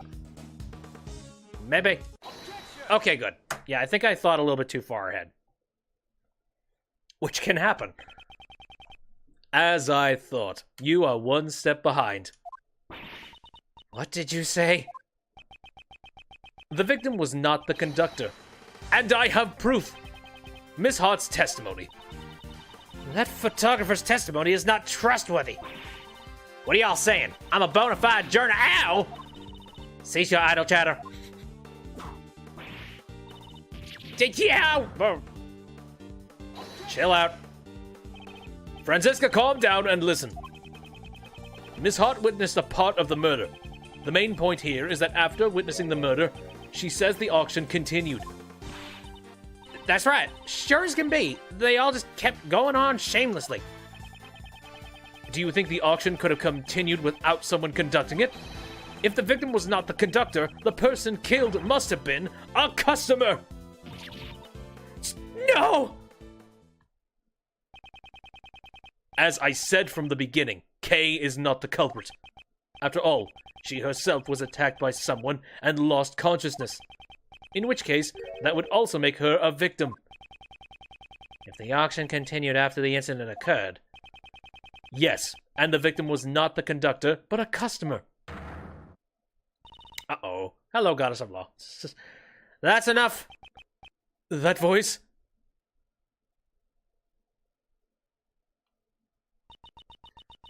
Order in the court. The chairman will now answer. Hey, friend. My, no need to be so stiff. Actually, feel free to call me Blazy. Well then, Blazy, what brings you here? Well, I just wanted to see if my idiot son was working hard is all. Is this kind of father-son relationship really healthy? Hell no. Okay, I'm very concerned with the fact he really likes playing with fire. I'd come to light a fire under you, but it seems I've found an unexpected bonus. To think that the criminal who has become the talk of the town would be here, of all places. Everyone, restrain the suspect at once. Please, wait! Kay Faraday is not— Silence! This is quite troubling, Edgeworth. Didn't I tell you earlier? The PIC desires a swift resolution to this case. If it's not, we could lose our trust with the public. They'd call us the wasted time committee. You know, it's troubling for me as well, that sort of thing. And at my age, too. And on top of that, an illegal investigation is not something that I can overlook. Have you forgotten? You are no longer a prosecutor. You have lost all your authority. Furthermore, You have aided a criminal in evading the law. Yes, yeah, that's right. You're so reliable, Courtney. I am aware of the consequences of my actions. You may punish me as you wish. However, we have found a new suspect. It's the person pictured here. Kay Faraday was attacked by this person, and... God damn it! There's no need for your explanation. Just recently, a red raincoat was discovered in the vicinity of this building. The victim's blood and cherry blossom petals were found on the hood. Cherry blossom petals? Now that you mention it, on the viewing platform... Yes, they probably stuck on due to the blood. They were littered around the bloodstain. And we've received the forensic reports of the blood, you know. There's no doubt about it. The person in that photograph is the victim, Jill Crane. What did you say?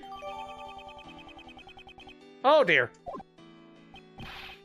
Impossible! That would completely destroy the foundation of our... Habidaderp! We had believed the person in the red raincoat was the culprit. And now it turns out that person is actually the murder victim. Wait, if that's the case, then the prime suspect would be... Miss Faraday, you met a person in a red raincoat on the rooftop, did you not? Yes, I did, but... The person in the red raincoat was the murder victim.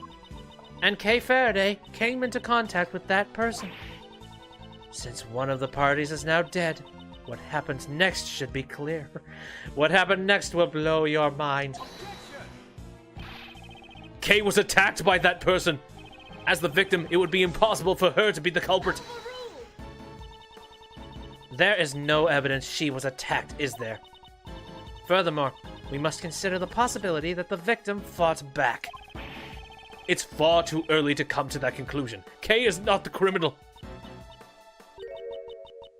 You're wrong. Kay? That's wrong. Even though I don't want to believe it myself. After hearing about the raincoat, I finally remembered. I only remember a little, but from what I saw that night, the culprit is me. I remember looking down at the person in the red raincoat. Mr. Edgeworth, it was me! The culprit was me all along. That can't be right! Then why? Why do I have that memory? That person collapsed before my eyes, engulfed in a pool of blood. Why didn't I do anything? It must have been because I killed her. You shut your face, okay? You have faith in yourself. It is clear to me. The validity of Kay Faraday's memory. Didn't you doubt it until just now, pal? Yeah, it's real convenient. Congratulations, Miss Faraday. Your courage will surely allow you to be forgiven. Now, let us rejoice in the blessings of the Goddess of Law. Allow me to give my opinion as an international prosecutor.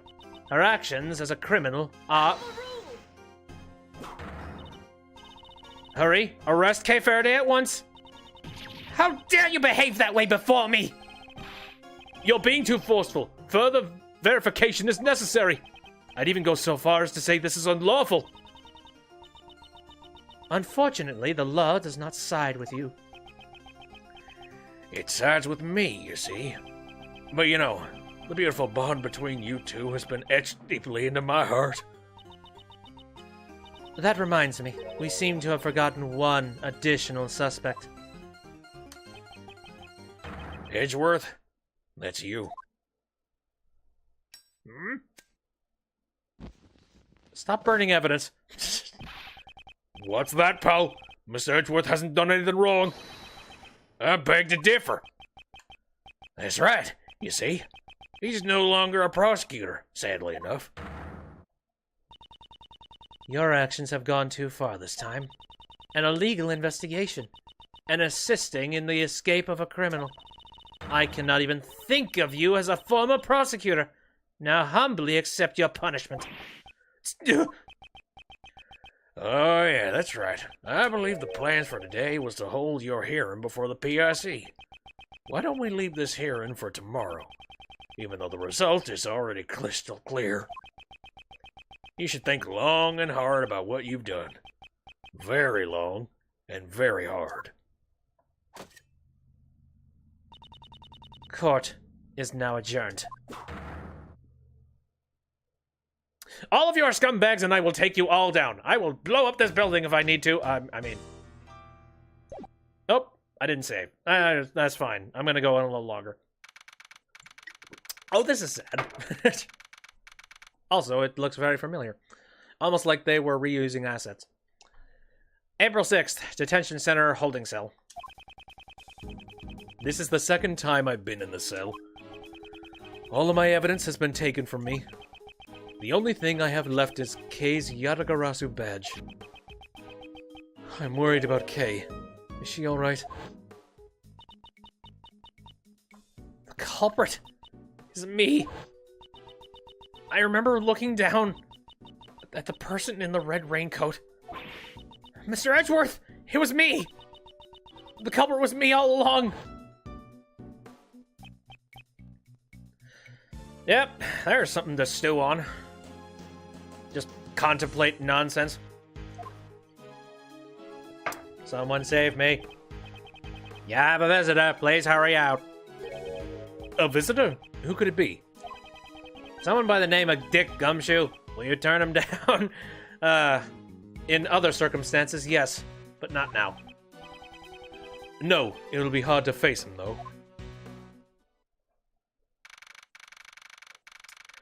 April 6th, Detention Center, Visitor's Room. Wait there. He's not going to stay and keep watch. That's strange. Pardon me. Oh! Hi! What are you doing here? Judge Courtney! Hush! Please have a seat. Boy, I don't know if I want to talk with you. You basically wrapped me up and called it a day. Why are you here? I was told the detective had come. If I didn't instruct them to tell you that, you wouldn't be sitting here right now. I can't think of anything she'd need from me at this point. I should try to figure out what she wants. Maybe we can play some, like, ridiculous logic chess while we're in detention. That would be fun. Your visitation rights have been restricted to begin with. It's as if I'm some monstrous criminal. I suppose my credibility has hit rock bottom. But of course, your friends have fared a little better, though. That lawyer and that girl were both quite worked up. Mr. Shields and Emma. When I last saw them, they were giving one of the guards quite an earful. What? You don't mean... Be grateful. The goddess of law has been quite busy. They were spared punishment. You can't punish somebody for being angry, ma'am. It certainly seems like you have plenty of time for small talk. Oh, yes. Prosecutor Von Kama is presently continuing the investigation. You were worried about them, right? I guess she saw right through me. Let's cut to the chase. Exactly what are you planning? I am not planning anything. There's merely a question I wish to ask. You're asking me? Yes, of course. Who else is there? Objectively speaking, you are a clever individual, and you have a sharp mind. As a prosecutor, you are highly talented and capable. Are you being ironic? Your sarcasm falls short. I'm being completely sincere, and that is why I cannot understand. Take this case, for example. You're up against the PIC. There is no chance for you to come out on top. Even a child could understand, and yet, you... Perhaps my younger self would not have done something so reckless. The me from before had power. That's why I thought justice was on my side. Just like you right now. Mm-hmm. Let's just cut through her with a very sharp, well-honed knife. However, because of a certain man, my self-centered sense of justice was broken down. Ever since then, I began to see people in a different light. I'm able to serve as a prosecutor only because of the support of the people around me. People like Detective Gumshoe and all the other investigators. And Kay as well. Honestly, even I'm surprised at how much I've changed. I see. Is that how it is? Turn off the sappy music! I've come to understand you a little more. Understand me? Pfft, not likely. Someone like you who forces her own sense of justice onto others could never understand. I wonder about that. Is that what you think? If I could say one thing, it would be that this conversation has been very interesting. That is all. You better not have a microphone on you. Our conversation is coming to an end. However, I have one last thing to tell you. The date of your hearing has been set. I came here today to inform you. Today, in the PIC meeting room, may you humbly accept your fate. If that's all you wanted to say, couldn't you have just sent a messenger? The holy words of the goddess of law simply cannot be entrusted to others. With that, Mr. Edgeworth, I bid you farewell. I shall be seeing you again later. There's some evil incarnate in her veins.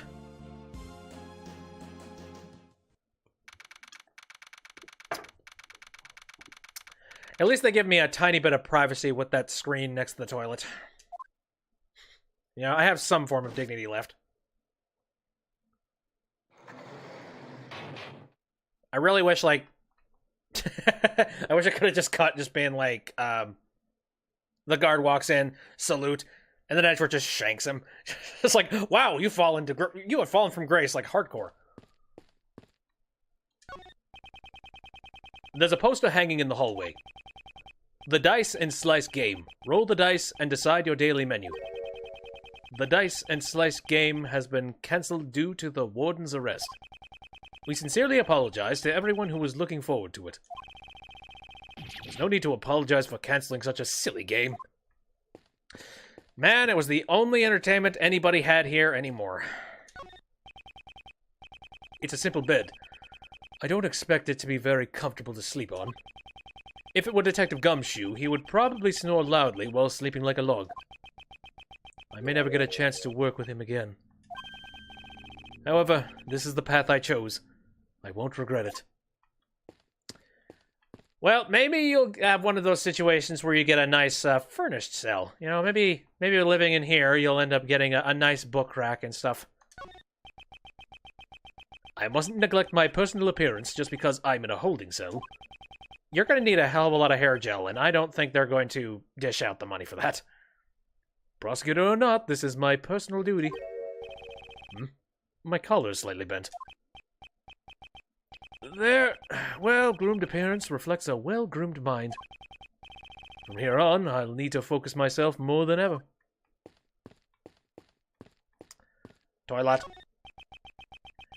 There's a poster on the wall next to the toilet. We are currently out of toilet paper. Please be prepared if you wish to use the toilet. Prepare yourself for a mess. What does it mean by be prepared? There's a dining menu sitting on the desk. It seems I can get food delivered if I pay for it. Oh, let's see. Moldy white bread lunch set. Switch to moldy whole wheat bread for an extra $1. Oatmeal and grits set meal. For a limited time, get extra gruel at no additional cost. Thank goodness I'm not hungry right now. Another visitor. Oh, great. Kay? It seems you're alright. I'm relieved. But now... You know, this is kind of touching.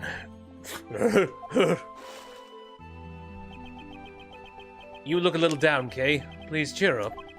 You didn't do anything wrong. I guarantee it. Please just accept it. I'm a murderer. That's not true! Why won't you believe in yourself? Why should I believe in? I mean, there's nothing... There's nothing to believe in? That's not true. Before you lost your memories, you literally jumped into my life. As a result, your words and actions have become engraved in my memories. That's the mark you left behind. How can you call that nothing? I believe in your innocence. That's why you must believe in yourself as well. Thank you. But it's no use. Look at all the misfortune I brought upon you. If you can, please forget it all. Your memories of Kay Faraday. Kay! You are a douchebag. You know, this takes me back. In my youth, I was a gallant. Is this the kind of justice that the PIC seeks? Justice, huh? I wonder. This man, what's he planning? Why is he pushing things forward so forcibly? It all seems too unnatural. Is there a hidden agenda? There's no time left. It's all or nothing now. Well then, I must take my leave. Hold it! Logic test time! No matter how you look at it, Kay's arrest was unnatural. There must be something behind it. Wow! That's quite the army! Hey, I'm a busy man, you know. I'm kind of a big deal, you see. I trust this won't take up too much of my time. In order to make it out of this situation, I must break through his defenses. There are plenty of things I want to ask, but my time is limited. First, I'll ask about why he rushed the arrest. I have no intention of letting him push me around. I will overcome this difficult situation just as soon as I save. Because holy shit.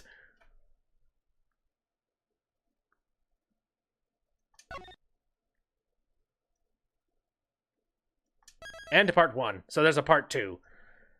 Joy.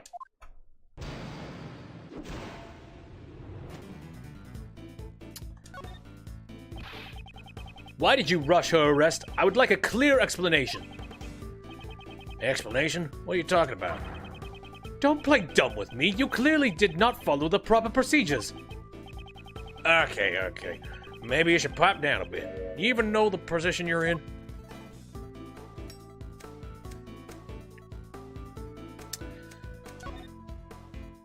I'm just gonna let him fiddle around with his lighter. Suppose we let the criminal escape. What do you think will happen? What will happen? I will be made to take responsibility, you see. I do hope you understand. And what of it? Just take my advice and stay out of this, if you know what's good for you. I refuse. Kay is innocent. You know, this is so pitiful. It brings me to tears. Why won't you just give up? Things were finally going well. Going well? What? Things were going well, you say? That's a strange way to put it. It almost sounds as if you personally wanted Kay to be arrested. Far more than necessary. Haven't you lost your impartiality?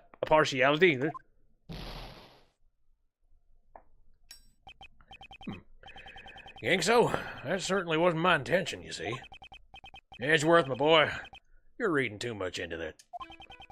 He skillfully avoided the issue. However, I still have some serious doubts about Kay's arrest.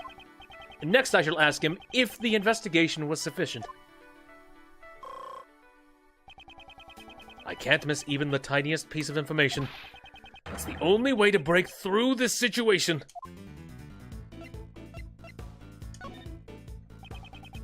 It's hard to say that the investigation was sufficient. The arrest, was it under your authority? My, do I really look that important? The Prosecutorial Investigation Committee Chairman. It's quite a prominent title. Not that I care much for it. That was rather blunt. I'm so shocked I could cry. I'm sorry, flattery was never my forte. If you keep talking like that towards me, you'll never get your prosecutor's badge back, you know? Maybe I'll wait, I don't know. Huh? So you've grown silent. Does this mean I can go now? I was too passive. Shit. Okay, okay. Let me try that again. Here. What's under your authority?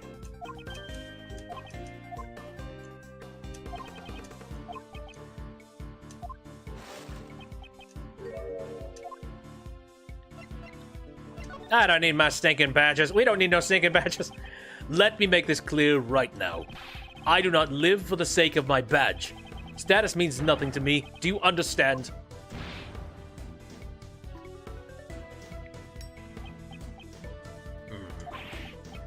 Young, so young. Let me teach you something as your senior in life. What you're saying right now is far too naive, you see? The look in his eyes has changed. He might respond differently to some of my questions now. This is my chance. How much time was spent on the investigation? Well, well, aren't you an impertinent one? Even someone like me is starting to get annoyed. What a coincidence. I feel the same way. Answer me. Was the investigation sufficient? Young folks always live like it, life in the fast lane. That's why I like to bully them. You'll regret this soon enough.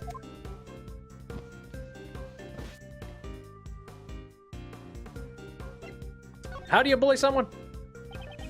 Haven't you realized it yet? I have you. Oh, fuck. My, I wonder what you're getting so excited about. I sure can't understand the high spirits all you young folks seem to have. That was a wasted remark. Okay. How long?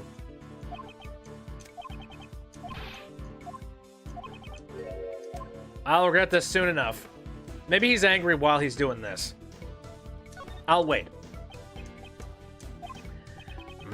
Oh, fuck. Oh, god damn it. Alright. I was just thinking about my next strategy. On how to extract information from a weepy old man. You should show some remorse, you know. Don't you get it? I hold your fate in my hands.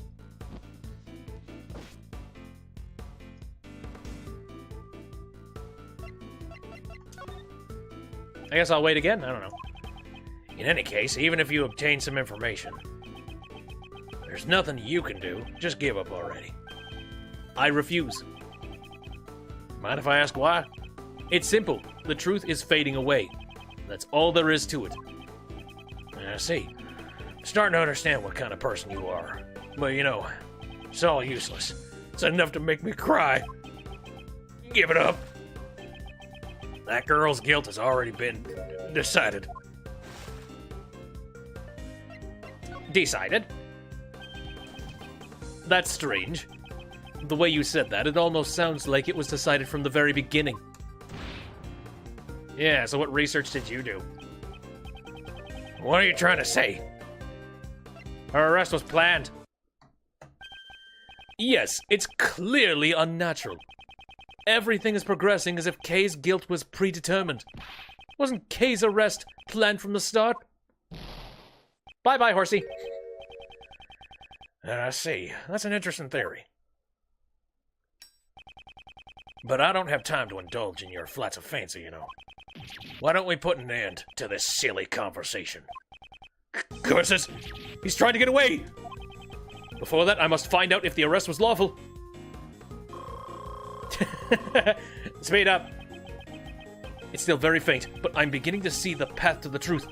I can't let this opportunity slip by. Please, wait! There's still something I want to ask you. I've grown weary of our little tete-a-tete. Please keep it short, okay?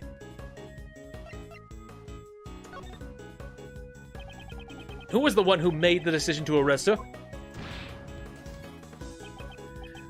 Well, can't say I remember. Growing old is a terrible thing, you see. My memory's not what it used to be, you know? Ah, fuck. Okay. Well, I know the end portion of this. I still have stuff to ask you, please. What's the basis for your arrest? If I put together what you have told me up until now, I cannot help but say that there is no basis for Kay's arrest. Yes, I understand, you see. But, it doesn't really matter either way. Can't overturn her arrest. How irresponsible! Do you still claim to be a man of the law? My, those are some harsh words, You're starting to make me a little angry. Go ahead and fizzle out, buddy. You see, to be honest, I really can't answer all your questions, That's just the position I'm in, you see. I'm a busy man, Aren't you just pretending to be busy? That's cruel, you know what? This old chunk of coal has been working like a dog.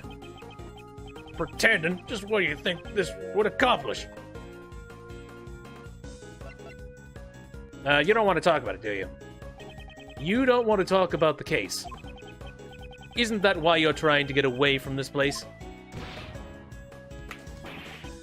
How sad. Yes, how sad indeed. You really suspect little old me? I do suspect you, and I'm confident about it. There was clearly no basis for Kay's arrest. My, haven't you forgotten? Wasn't there evidence? The mask, the letter, and the corsage all were found in the girl's possession. Not to mention, she even confessed. All of this serves to prove her crime. That's... Any objections? Let's see if he rattles off a little more. You see, you have no response. It's true, I have no objections. Although there is one point that bothers me. This man seems awfully familiar with the evidence. To remember everything without missing a beat. That intrigues me. This could be a useful clue. Yes, it would. Who made this decision, sir?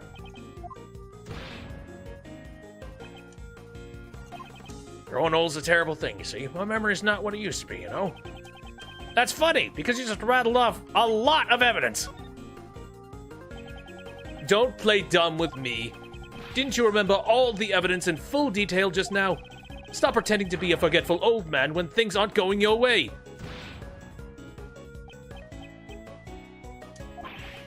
Now then, who was the one who made the decision to arrest her? I see. You're a sharp one, aren't you? I wish my son could learn from you. Never will, sir. Never will, and I don't want to work with him. Because he's a real idiot. I'm a failure for a father. I'm not interested in your son. Who made the decision for the arrest? You're a bad man, Don't you already know? The one who ordered her arrest. Was it you? The person right in front of me. I'm certain of it. Ouch. You make it sound like I committed some kind of injustice. Guess I'll have to clear that up. My honor's at stake here, you see. Very well. I'll continue to play along with you until you're satisfied. What is most crucial here is how much this man knows about this case. If I can get him to reveal that...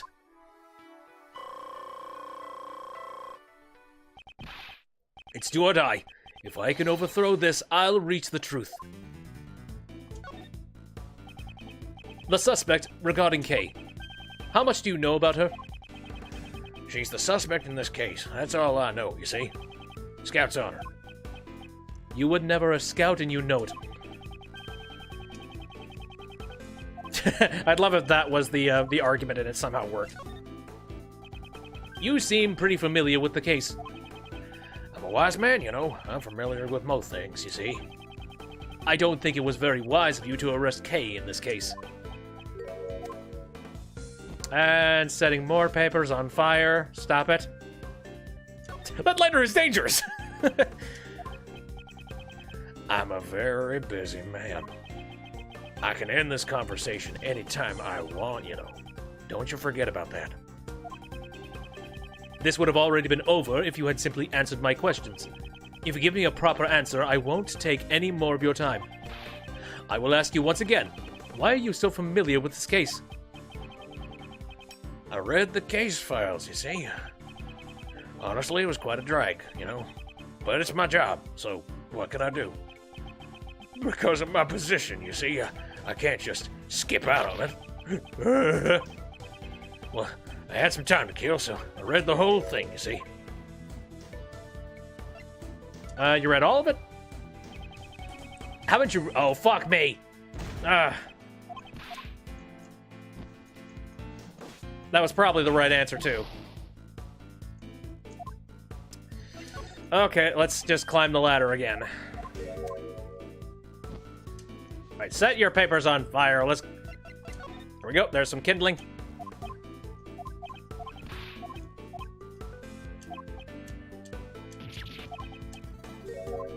Okay. You said you were busy. That's strange. Didn't you just say you were very busy? Take out as king. Aren't your faults slowly coming to light now? If you truly wish to protect your position, I would advise you to rescind the arrest order. You really are desperate, you know. That never say die attitude. It touches my heart. But you know, it's unfortunate that all your hard work was for naught. Because we discovered her unconscious body near the crime scene, you see. What was the weather like at the time? I don't know. This is the first I've heard of Kay's condition when she was found. She was unconscious in the storeroom. That's right. The source of that information is classified, though. This man knows things even I don't know. Does he know the whole story behind this case? This could be a useful clue. The suspect regarding Kay. How much do you know about her? She's the suspect in this case. That's all I know, you see. Scouts on her. Oh, really? Let's bust that one wide open. Something you said feels out of place. You know about things that the crime scene investigation never revealed. Why is that? Just how much of the truth do you know? Oh, he's pissed. You're making that forceful face again. You know, it kind of makes me want to do the same. Like this!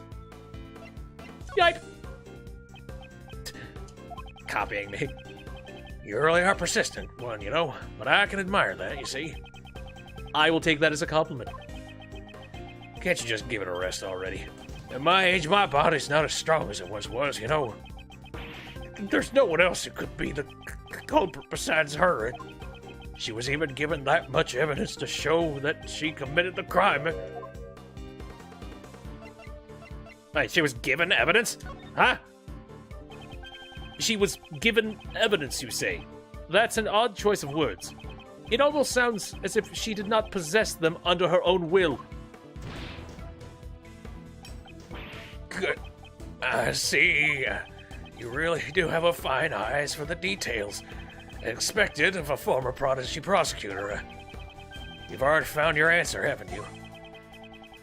Now listen, so go ahead and say it. There's no need to hold back. I have finally wrenched open the heavy door to the truth. Now, all that remains is to strike the final blow. Kay is not the culprit. My, that's a rather bold claim, you know. Anyone can shout objections at the top of their lungs, you see. Mr. Former Prodigy Prosecutor. I shall break through this with that clue. Kay was framed. The true culprit is pinning the blame on her. That is my answer. Whoa, oh. Thank God. It's a good thing he's got that little character quirk, otherwise he'd be on fire right now. Yes, you're a clever one. It almost makes me feel bad that your prosecutor's badge was taken away, you know. Yes, it's as you say. Checkmate. I'm still in jail. Yay! You arrested Kay, even when you knew of the existence of the true culprit. Don't toy with me. There's no way such an act would be tolerated. You sure are green, you know. That's what a prosecutor is supposed to do.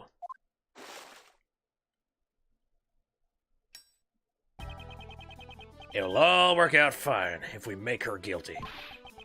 Who would desire such a resolution? If I had to say, maybe the PIC. And also maybe me, you know? When I heard your words just now, I could barely hold back my tears, you know? It was just so splendid, you see? And it burns me up inside.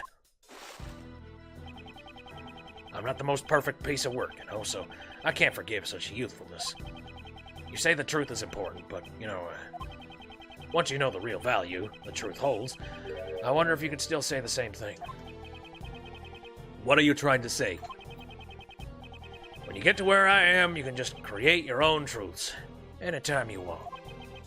Kay Faraday is the culprit. That was a truth that I simply manufactured out of thin air. Good, very good. That face, that expression. You were such a desperate one, you see. That's why I really wanted to bully you, you know. You see, even if you know the truth, there's simply nothing you can do. That's the real value of truth. So shocking that it's to die for, you know. Why won't you pursue the true culprit?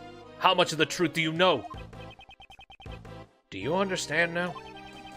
The truth that you believe in is worthless, you see? Do you understand what I'm trying to tell you, powerless former prosecutor? You? Oh, scary, scary! You know, I guess the friends of a heinous criminal are also quite heinous themselves. Please! You! And like this, you see, one more person will disappear before me. Here it comes the waterworks. These tears of mine just won't stop, you know.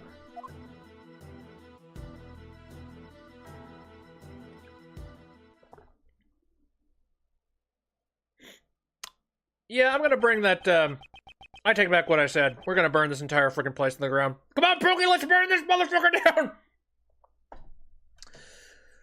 Everything will be decided in today's deliberation. Kay's innocence, I will definitely prove it.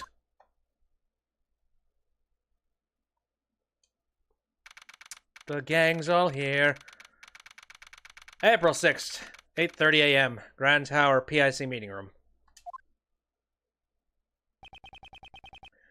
10 members are present. The quorum has been met. From here on out, let the council begin.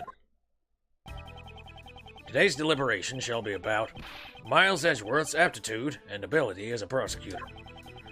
Let our members discuss the matter with a clear conscience of the goddess of law.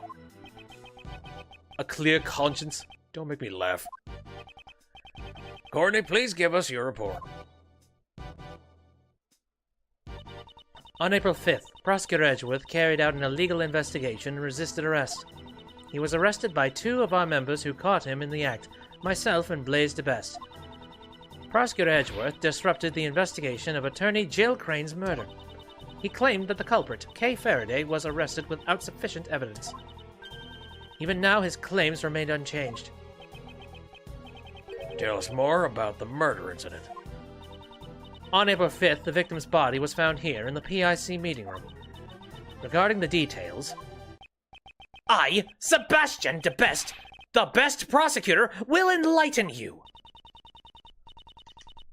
the prosecutor in charge, Sebastian DeBest, will explain the rest of the details. Sloppily, probably.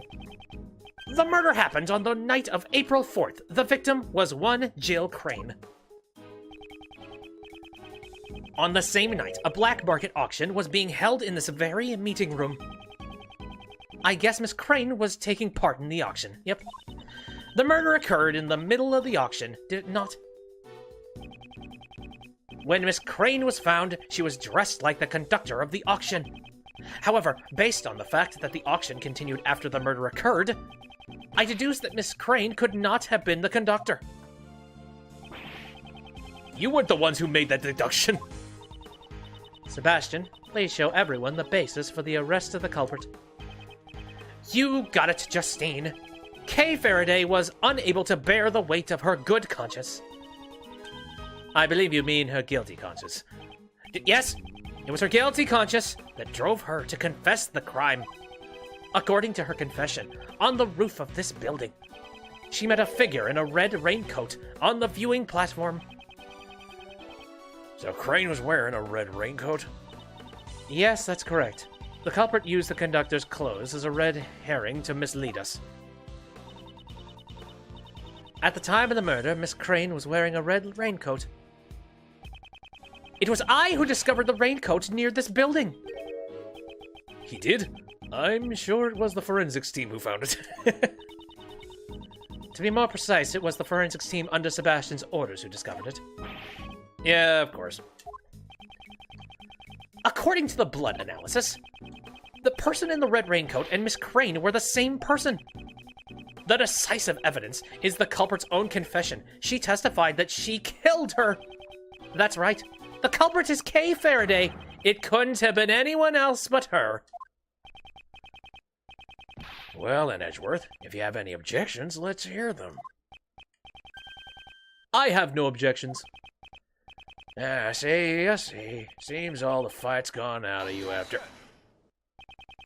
I have no objections to your claim that I investigated illegally. I admit to that. However, I object to the claim that Kay is the culprit. I will testify that Sebastian's investigation was fair and just. Of course it was, Justine. Don't you know that I'm the fairest of them all? Sit down, Wicked Witch. Edgeworth, my boy, despite how things may seem, I actually kinda like you. If, and this is just an if, you see, if you were to withdraw your objection, you might be sitting on this side of the bench tomorrow. Ooh, that's a pretty healthy proposition. But no. I'll ask you one more time, Edgeworth. Do you have any objections? Don't take me for a fool. I'd advise you to watch what you say. This man is the one who should watch what he's saying. I'm talking about the case, not about a chair. I demand a testimony. By all means, let me hear it. I want to know how the PIC understands this case. A testimony from us, eh? Fine then, if that's what it takes to make you happy. Courtney, give him the materials from the investigation. They have probably been altered severely. Sir, but that's... It's the end of the line for him. I'll let him go out in a blaze of glory. If you insist, Mr. Chairman. Thank you. Why don't we have Courtney give the testimony? I have no objections. Mr. Edgeworth. Don't worry, Kay. You just watch from over there. Let me work my magic. Miss Crane went to the black market auction as a customer.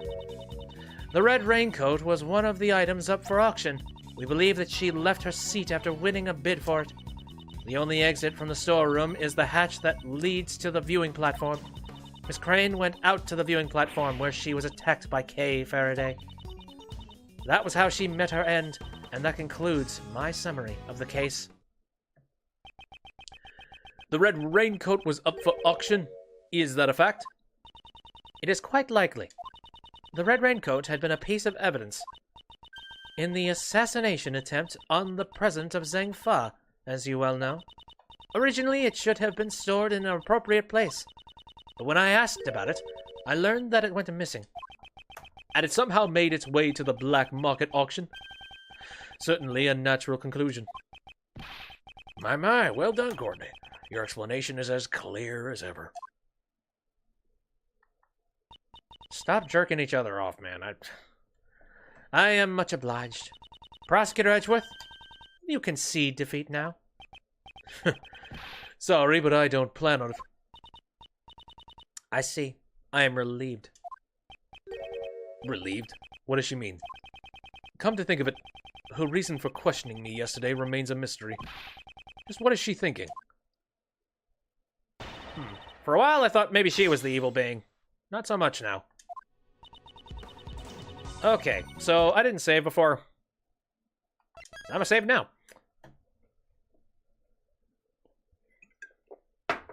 I'm trying to think back to what she was saying before. I think basically what she was saying was, it's impossible. Can't beat my boss. Alright, Miss Crane went to the black market auction as a customer. That's pretty obvious. So you were saying that a member of the PIC was involved in illicit dealings? Regarding that, I have no response. He's right, you know. After this hearing is over, we're going to have to clean up our act. Splendid decision, Mr. Chairman. Now, it's only natural, you see. There's no need to flatter me, you know.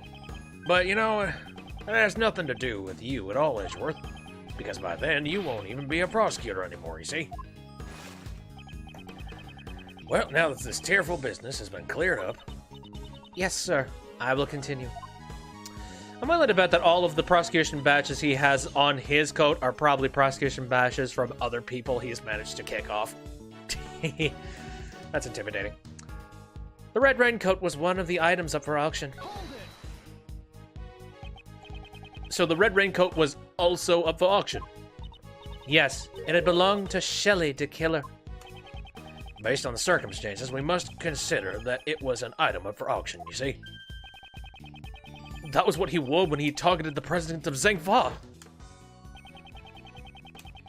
There was a mannequin that was positioned unnaturally amongst the auction goods. That may have been where the red raincoat had been on display. Do you know how the goods were procured? We're currently investigating it, but it's none of your concern, Prosecutor Edgeworth. Soon you will be nothing more than an ordinary individual, and then you will be finished. A regular Edgeworth. It seems the results of this deliberation have already been decided. Enough about me, please continue your testimony. Since the raincoat had been up for auction, we believe that she left her seat after winning the bid for it. Why would the victim immediately leave her seat? That had to do with how the auction was conducted. It seems that after the winning bid, the winner was required to pay for the item immediately. That matches up with Miss Hutt's testimony. We believe that Miss Crane paid her bid for the raincoat, and then immediately tried to leave the auction. The only exit from the storeroom is the hatch that leads to the viewing platform. The victim was a PIC member. Couldn't she have also just left from the meeting room? If she had done so during the auction, then its existence would have been revealed to the public. Since Miss Hutt knew about it, it seems the cat is already out of the bag. The customers were required to enter and exit from the hatch. Miss Crane was simply following protocol. Considering where the murder took place, she must have tried to leave through there. Miss Crane went out to the viewing platform where she was attacked by Kay Faraday. Why would Kay do such a thing? We intend to question her about that later. Later? That seems to be your favorite time for interrogations. If the culprit was aware that the customers were required to exit from the hatch, it would have been easy to lie and wait for an ambush. Miss Crane was attacked when she was leaving the hatch. That was how she met her end, and that concludes my summary of the case. Met her end? What do you mean by that? She passed away, or to be more precise, she was murdered. The candelabra was one of the items in the auction. Therefore, Kay should not have been able to get her hands on it. If she was able to lie and wait for the attack, then she must have known about the storeroom. If she sneaked into the storeroom during the auction, she could have obtained it. Now, if we only had some way to know for sure where the candelabra was during the entire auction, how about it? There is no such evidence. My apologies. We hope to find that evidence soon. Edgeworth, it's too bad, Seems you won't be able to use this line of attack. The victim encountered the culprit on top of the roof, and the crime occurred there. According to her reasoning, the murder took place at the viewing platform. But was that really the case? Some pieces of evidence must tell the whole story behind it. I should try looking again. And I think I know.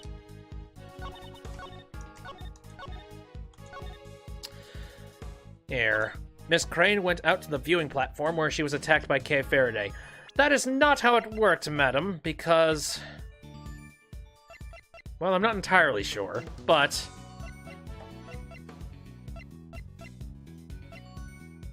Was it located anywhere? Okay, hold on. I'm trying to think about this. Was there anything about the ladder here? Oh, actually, no. No, the proof is in the pudding, considering the fact that even before we got up to the viewing platform, this picture shows blood. There we are.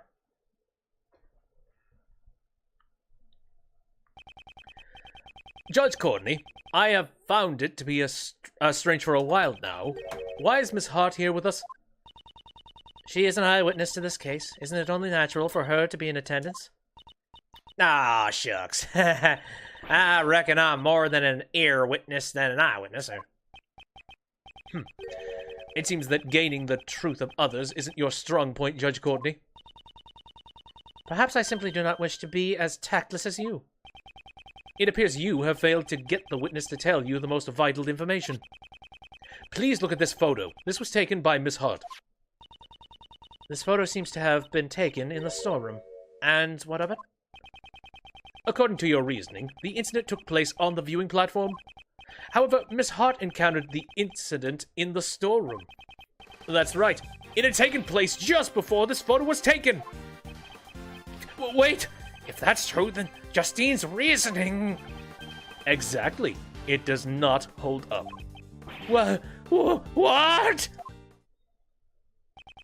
Miss Hart, allow me to ask you again. You saw the person in the photo with your own eyes, correct? I sure did. I seen him plain as day with my own 2 eyes. And what did you think at the time? I figured I was about to get me a big scoop, you know? Anything else, madam? I guess that makes sense. That's not what I meant. What did you think of that person? Well, I reckon she'd help me bring home the bacon. Are you mocking me? Aw, shucks, don't make that scary old face. It was just a harmless little joke. The person in the red raincoat, I reckon they were the culprit. I hope you understand now. The crime occurred in the... Prosecutor Edgeworth, I cannot understand your argument if you do not say it out loud. If you had simply asked, I would have been more than willing to explain. Explain what? The sounds Miss Hart heard may not necessarily be related to the case. Really, blood-curdling screams? That's impossible! Enough of your excuses! Was the voice that Miss Hart heard really that of Miss Crane? Such a shady conversation must have had something to do with the case. What did her voice sound like? Her voice, well, beats me. How was I supposed to know? They were both using voice changers. Yes, the voice Miss Hart heard had been altered by a device. We must therefore question whether or not they have any bearing on this case. Was there a point where a mask might have been taken off? I don't know. You need not object just because you wish to sigh. Judge Courtney, it seems I have greatly overestimated you. No, Courtney is quite amazing, you see. You claim that the sounds Miss Hart heard have no bearing on this case. Even if they do not, it doesn't change the fact that the crime took place in the storeroom. At the very least, the crime must have occurred before the victim went up to the rooftop. The reason being... This evidence proves the crime occurred before the victim went up to the view. Wow, took forever to finally get to that point. At first I thought the person in the red raincoat was the culprit. Well, Miss Hart's testimony certainly made it sound that way. Precisely. It was because she saw that the person's hand was covered in blood. Anyone who heard her testimony would have arrived at the same conclusion. The person in the red raincoat was the culprit, and the blood on their hand was the victim's. However, if the person in the red raincoat was the victim, then the situation changes completely. Since blood can be seen in this photo, it must have been taken after the crime occurred. It seems we've been under the wrong impression in regards to the victim's condition. This photo shows the true condition of the victim. The victim was really the conductor. Struck the culprit. Was still alive after the... Oh my god.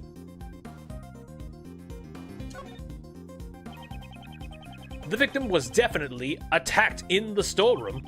Immediately afterwards, the victim was seen with blood on her hands. That must mean the victim was still alive even after she was attacked. The blood on her hand must have come from her own wound. No way! Are you saying that she died from a hand injury? Like, can we please take him out of the room? Every single ounce of seriousness is gone. Goodbye. No, that's not the case. I suspect she just held her hand against the wound. It can't be seen in the photo, but at this moment she must have already suffered a fatal wound. If that's true, then it changes a lot of things, you know. It seems you understand. This refutes the allegations against Kay. Kay encountered the victim after this picture was taken. I believe at that point in time, the victim was already on the verge of death. It's likely Kay just happened to be present when the victim reached the end of her strength. That is quite the coincidence. Indeed. I can only say that she was at the wrong place at the wrong time. Prosecutor Edgeworth, it seems you have forgotten a crucial fact.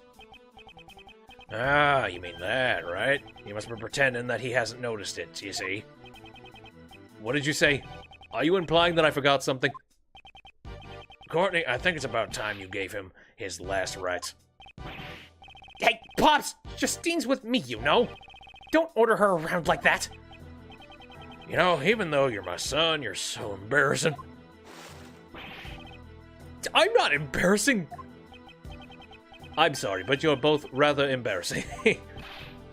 Justine, give Mr. Edgeworth his... Very well. I shall give him his last rites.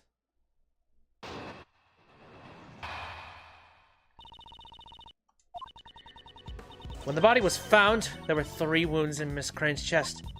I'm sure you're well aware what kind of wounds these were, right? Yes, she was stabbed in the heart with the 3-pronged candelabra. Is there any person who could survive such an injury? Please, take a closer look at the autopsy report. Can you still say the same thing after reading it? Well done, Justine. With this, Mr. Edgeworth will... I will offer a rebuttal, of course. Why would you do that? Didn't you hear what Justine just said? Of course I did, and I still plan to object to it. It's not fair! You're always opposing me at every turn! It was never my intention to oppose you. Huh? Really? It's simply not worth my time. I see. So that's how it is. Yep. After all, I'm... That's enough, you know. You're embarrassing your father, you see. What do you mean, Pops? Open your freaking eyes. Okay. Wonder where we're going with this one. I'm not entirely sure. I am curious.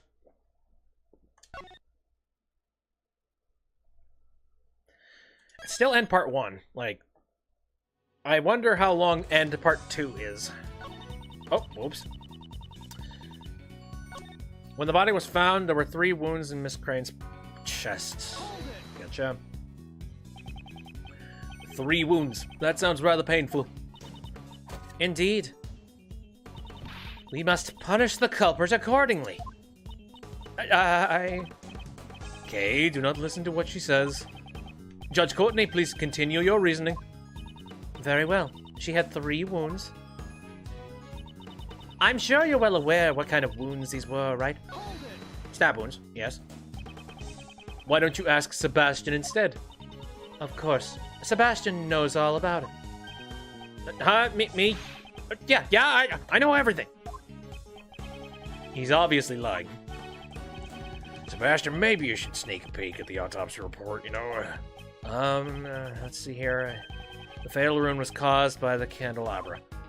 Oh, so that's how it was. The cause of the wound was just as Sebastian said. Yes, she was stabbed in the heart with the 3-pronged candelabra. I don't refute that. So the cause of death was a stab wound to the heart, is that correct? Yes, the candelabra pierced right into her heart. Since this was Dr. Young's medical opinion, it must be the truth. The coroner's medical opinion follows my own opinion. Therefore, it's perfect. I certainly cannot ignore the autopsy report. However, Hey, don't ignore my opinion. however, if the cause of death was a stab wound to the victim's chest, wouldn't it contradict that piece of evidence? Ooh, he's totally ignoring me. Justine, say something. Yes, I will not allow you to ignore my reasoning. Is there any person who could survive such an injury? At the very least, we cannot be certain that she died instantly. Even if she still had a little bit of life left, I doubt she would have held on for long. Can people survive after being stabbed in the chest? In some cases, maybe they can. Although, maybe they can't. So, in the end, which one is it? No such human exists. If you think they do, then first... Please take a close look at the autopsy report. Can you still say the same thing after reading it? According to the autopsy report, the stab wounds to the left chest caused the fatality. Correct. The autopsy report itself is the foundation for my reasoning. In other words, I just have to shatter that foundation, right? I don't find that amusing at all. I look forward to seeing you try. Nevertheless, please take a closer look at the autopsy report before you make a rebuttal. Show me that your reasoning is not just mere conjecture. Very well. Mr. Edgeworth. We'll be fine, Kay. There's nothing for you to worry about. Evidence that the victim was alive after the incident. If I can just find that, Kay will be... Well, I think what I'm supposed to be doing here. She was stabbed in the heart with a 3-prong candelabra. I think I'm supposed to present something. But first off, I'd like to take a look at the autopsy report. Which one is this? Oh, yeah, that's here. The victim's body was discovered in the PSC meeting room. The cause of death was stab wounds to the left chest with candelabra. Head wound was post-mortem. Burn marks on victim's hands. Why were there burn marks on the victim's hands? I'm very curious about that part. And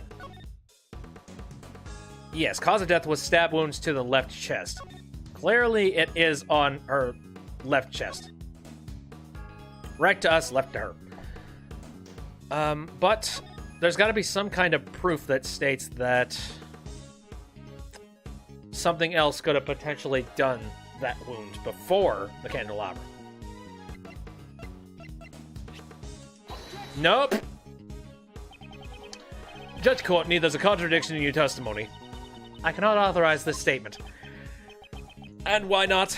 Because it's obvious you're bluffing.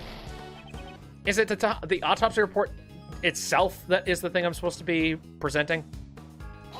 Crap. Could you take a look at this piece of evidence? I'm afraid I cannot accept this piece of evidence. I do not believe it has any relation to my testimony. Am I supposed to present the autopsy report on this statement? Maybe? No, goddammit. I thought it was worth a try. 3-prong candelabra. I thought maybe it'd be one of those things where it's just like presenting the candelabra on the piece of testimony would unlock something that I wasn't thinking about. I'm just kind of presenting the things that I think have some kind of connection to them. Lotta's testimony. The conductor's clothes. The conductor wore a white jacket with a purple flower, white gloves, and a mask. Does it have to do with the clothes, considering just the... No. Well, okay, I thought maybe the letter. I'm just gonna get that out of the way. Like, we've gotten to the halfway point. Costume trunk. Ah! That's it! Oh, God. All right. So I have not done this before, but I think it would be an excellent idea to... I'm gonna go ahead and reset. Yeah, she was stabbed in the heart with the 3-prong candelabra. And the piece of evidence that we're trying to show is this. But I don't know why. What? Okay, why is that? Chairman DeBest, do you know what this is? Seems to be a red raincoat. How about it, Courtney? The victim, Miss Crane, was wearing this earlier. Prosecutor Edgeworth, must I repeat my explanation to you all over again? I suppose it just might come to that, Judge Courtney. Answer me this. The red raincoat was stained with blood. Do you happen to remember where specifically those blood stains were located? Of course I do. They were on the hood. Wait, can't be. What does this mean? Judge Courtney, were there any other bloodstains besides the ones on the hood? None were detected. Don't you think it's strange? The victim died from a stab wound to the chest. In that case, there should have been bloodstains on the front of the raincoat. However, the only blood they found was on the hood. This is a huge contradiction. I didn't know about that. The wound on the victim's head is no ordinary wound. After all, the victim sustained this wound before she was stabbed in the chest. It does appear that way, doesn't it? The victim first suffered the head wound. If she had already been stabbed in the chest, the raincoat would have been stained with blood. Therefore, it's unthinkable that her chest was stabbed before she suffered the head wound. So, the order of the wounds would be, first the head, followed by the chest. However, does that really change the situation? With this, a contradiction is born, one that overturns all of our assumptions up until now. Is that change really that great? I look forward to hearing it. Well then, this contradiction, why don't you show it to me? With evidence.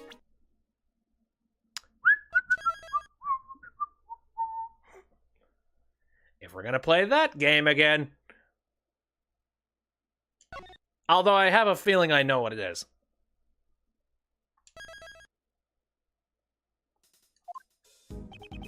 Which piece of evidence shows the contradiction that arises from the order of the wounds? I would have to say it's gotta be the conductor's clothes, considering, well, if it was the head bit and then the stab at... This might not be right. I'm gonna try it.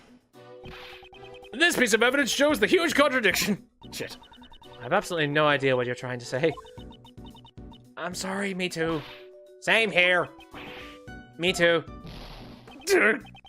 So it wasn't this. It's unthinkable that her chest was stabbed before she suffered the head wound. And thus a major contradiction is born with that piece of evidence. Okay, on the contrary, Judge Courtney, if the victim sustained her head wound before she was stabbed in the chest, a huge contradiction arises. So what would that end up being?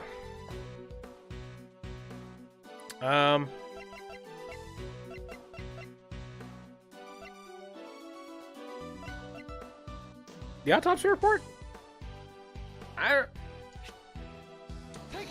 Because it's different in that? Yes, that's right. This is the autopsy report written by Dr. Young. According to this, the head wound was post-mortem. But that's not what the raincoat shows. Exactly. It's the exact opposite. Bailiff, hurry and summon Dr. Bonnie Young at once. Until we hear what she has to say, we cannot close the curtains on this case. Yes, ma'am. Understood. Oh, great. We get to talk to her again. Dr. Young is a busy person. It will take some time for her to arrive. In the meantime, let us try viewing this case from another angle. There's something that's been on my mind. One of the key figures in this case, the conductor. We still don't know who that person is. Now that you mention it, even after our investigation, we still have no idea who it is. The conductor has come up time and time again during this hearing. However, at this point in time, their identity remains a mystery. How about it? Do you have any ideas? I'm still not sure at the moment. However, there is someone I have in mind. A certain individual involved with this case who might know something about it. Who is that? Blaze the best! I demand your testimony. What? Don't say such a stupid thing! Why would you suspect Pops? Are you trying to cast suspicion towards the chairman of the PIC?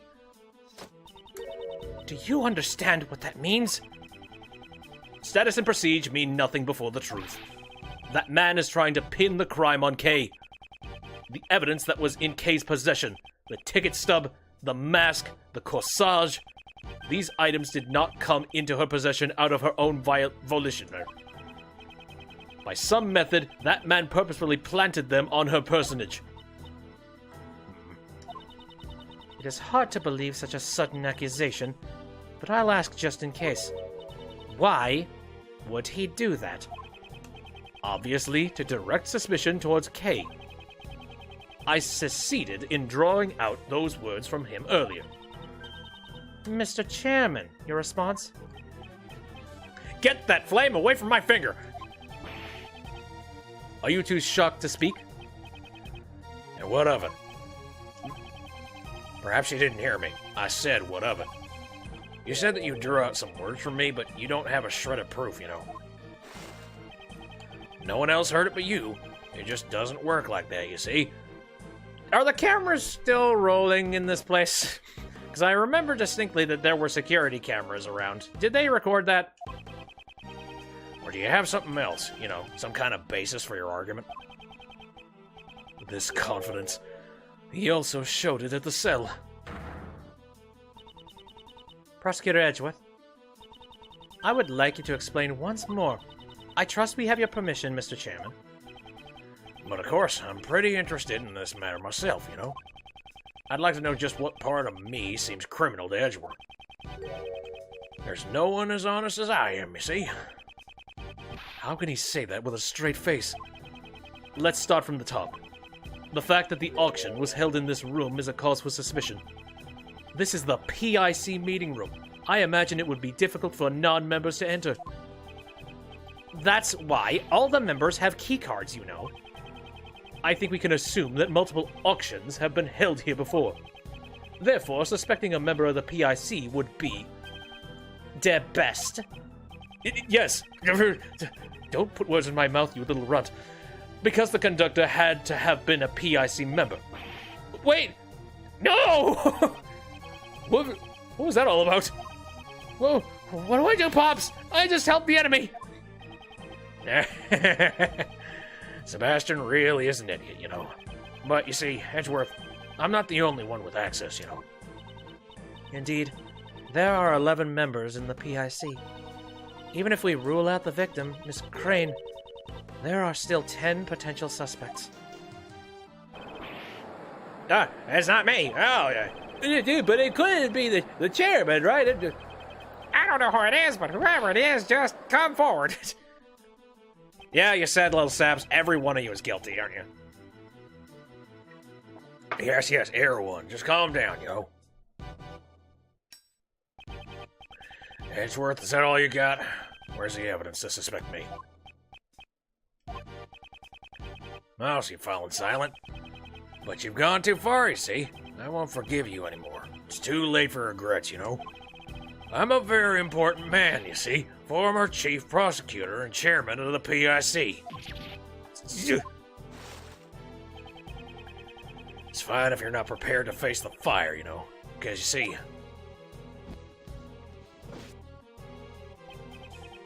either way, it won't make any difference. God, those eyes. 'Cause I'm gonna bully you. You've been rambling on for quite a while about the most trivial details, you know? Like the location of the murder, the order of the wounds, and what else was there? It just doesn't matter, you know?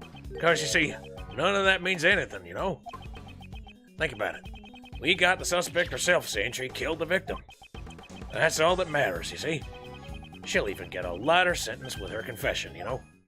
Probably still gonna be life, though. Now then, if there are any contradictions, be my guest. How can that be considered a testimony? There must be a contradiction somewhere. That person, he's very important, isn't he? Mr. Edgeworth, it's all right. Let's just give up. Surely I must have killed her. I can't even remember it. Wait, I can't even remember it, man. Don't be tied down by your muddled memories. If you want to believe in something, believe in your own innocence. Believe in me, who believes in the you, who believes in the One Piece. Sorry. But, my opponent is the PIC chairman. Taking him down won't be easy. However, he has underestimated me. If I can take advantage of that... I think he knows just how powerful Mr. Edgeworth is.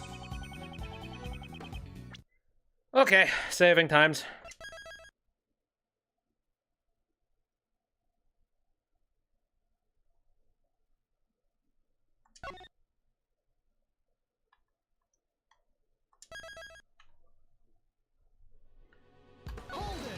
Right, what do you gotta say? If these trivial details create contradictions in the case, we cannot call it the truth. As fine as the rest of the case makes sense, you know? Every case is gonna have a small contradiction or two, you see. But if we get bogged down by the details, we won't be able to arrest the criminal. Trials will go on forever, you see. You, of all people, should understand, you know? I don't, that's why I'm asking you.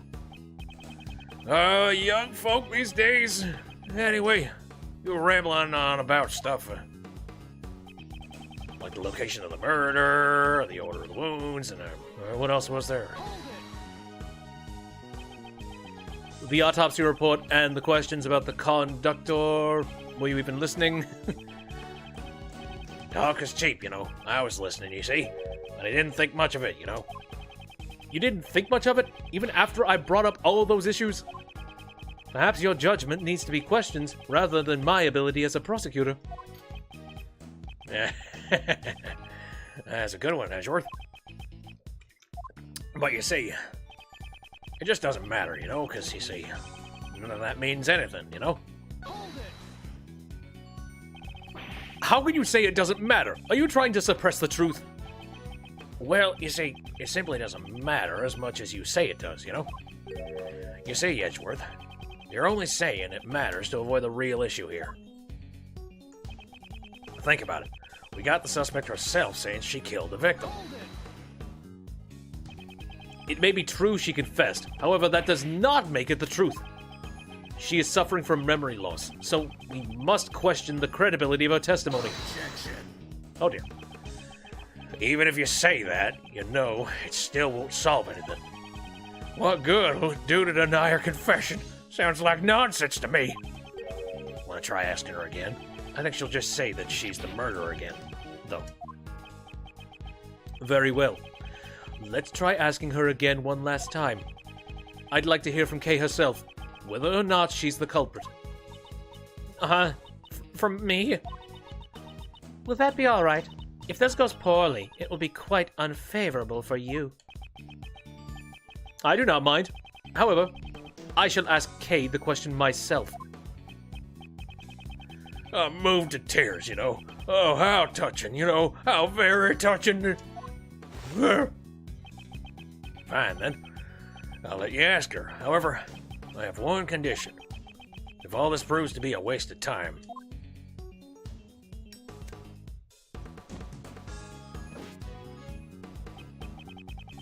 then that will be the end of it.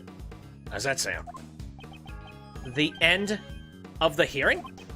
Yes, yes. It seems you can be smart once in a while, Sebastian. In other words, you see, if she confesses again, Kay Faraday will be found, beyond a shadow of a doubt, guilty! Yep, it's a fine idea. Guilty beyond a shadow of a doubt? Yeah, that's right. That's harsh. But either way, if I do nothing, she'll be declared guilty. Kay! Yes? I know what I'm asking of you is unreasonable. Please, I want you to answer me. It doesn't matter how tiny it is. Do you remember anything? Anything that would prove your innocence? Why? Why would you go that far from me? I can't do it. Oh, I'm sorry. I'm too scared to remember. Because I might have done something even worse. If that were the case, I would only make things worse for you, Mr. Edgeworth. Kay Faraday must have been a despicable criminal. Someone who betrayed your trust. Don't worry. We've only known each other for a short while, but I know you very well. I'd even say that I know you better than yourself, now that you've lost your memories. You cannot possibly be the culprit because your true identity is... Oh my god.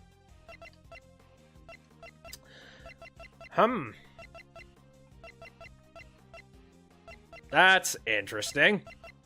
And I can't. Boy, I'm about to lose. Oh. How about that? I think this is, yeah, symbolism! Take that! The great thief Yadagarasu.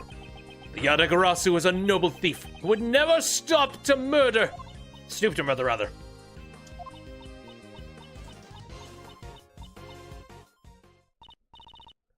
No, it's useless!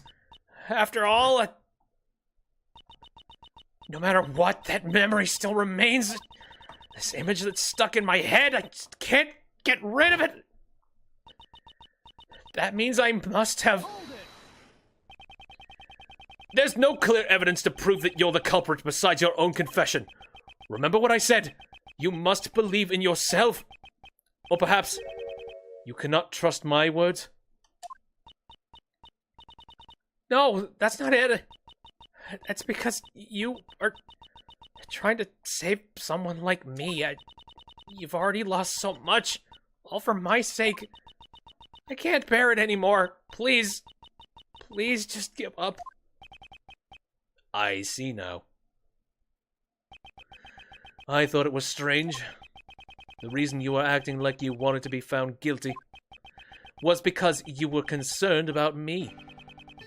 That is just like you, Kay. It's because you're a good person, Mr. Edgeworth. Unfortunately, I may fall short of your expectations. I am not trying to be a good person. No matter how much you may want me to give up, I'll keep trying to save you. That is the nature of who I am. Whether or not it's a burden for you is none of my concern. Boy. Very, very, very fresh. Like, whatever. If I can have a clear conscience, then I don't care. Okay, believe in yourself once more. You are a noble, great thief. What you should be doubting is your memory of committing the murder. That is my wish above all else. Please. Alright.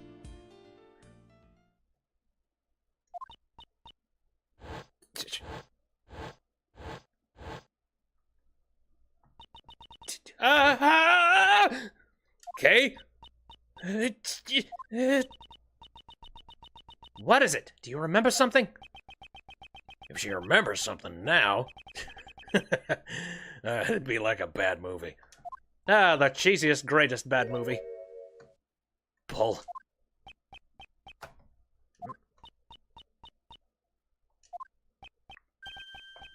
Bull? Prosecutor Edgeworth, please ask her to clarify. Well, okay, what do you mean by bull? I remember now. The person in the red raincoat had that with her. The stuffed bull doll! I'm certain of it! Is that true, defendant? Yes, Your Honor. The court hereby accepts the defendant's statement as a new piece of testimony. Quit messing around, Cordy. A testimony like that cannot be accepted, you know. Your objection has been noted, sir. However, testimony about the victim's belongings has been lacking up until now. Nevertheless, you know, her vague memories can't be trusted, you know?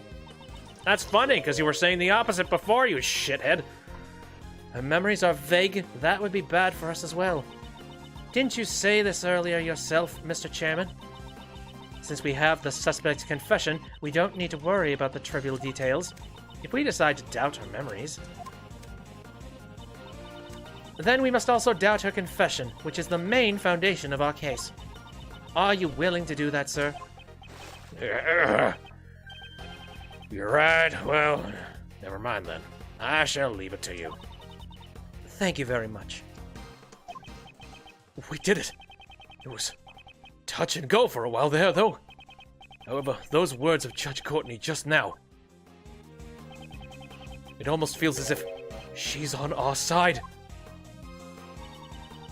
Prosecutor Edgeworth, do you know anything about this stuffed animal? The stuffed animal Case spoke of must have been this. We found it in the storeroom. It is believed to be one of the items for the auction. Oh, and now we can investigate. This is... Do you know something about it, Justine? No, it's just a bit different from what I imagined. Indeed. It's certainly not what I would have expected the victim to be carrying. Let's examine every suspicious-looking nook and cranny. Alright. Well, looking around, it's got some blood red hair and also a thing on, inside of its head. Here, can we take a look at the hole first? The left horn's missing. There's a hole in this stuffed animal. It seems this hole is where the horn is inserted into. I guess its head isn't stuffed with cotton. I wonder what's inside. Perhaps I should examine the other side. Eat? Alright, I'll examine the other side real quick. The right's horn seems to be fine, but the entire balance feels a bit off. This horn. Looks like you can move it. What? What? Vibrator bolt? What was that buzzing sound? It seems this toy is equipped with a recording device. Oh my god, seriously? Oh shit, Blaze.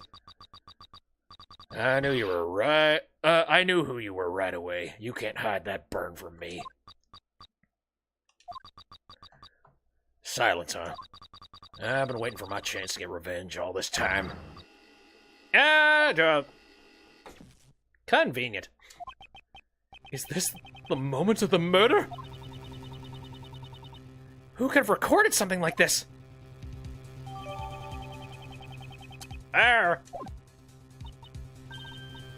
This is... There ain't no doubt about it. This here was what I heard. We cannot verify these voices were recorded. It's also possible that they aren't related to the case at all. If only we had some video as well. That's hogwash. I'm telling you that right there was the conversation that I heard. The victim was holding on to it, right? I reckon it must have been recorded when she got attacked. That certainly is a possibility. However, your testimony alone is insufficient. I require something with a little more credibility. Again, her words. It almost sounds as if she's trying to give me advice. Judge Courtney, there's no mistake that those voices were from the incident. Please recall the audio that was recorded by the stuffed animal. I knew who you were right away. You cannot hide that burn from me. If we compare this part of the recording with a certain piece of evidence, we can prove it. This evidence shows that the recording took place during the moment of the crime. And that would be the autopsy report because it talks about burned hands. The autopsy report? And exactly what part of the autopsy report shows that? This part shows that the recording took place during the moment of the crime. Oh, and now we're gonna point it out. Okay, burn mark.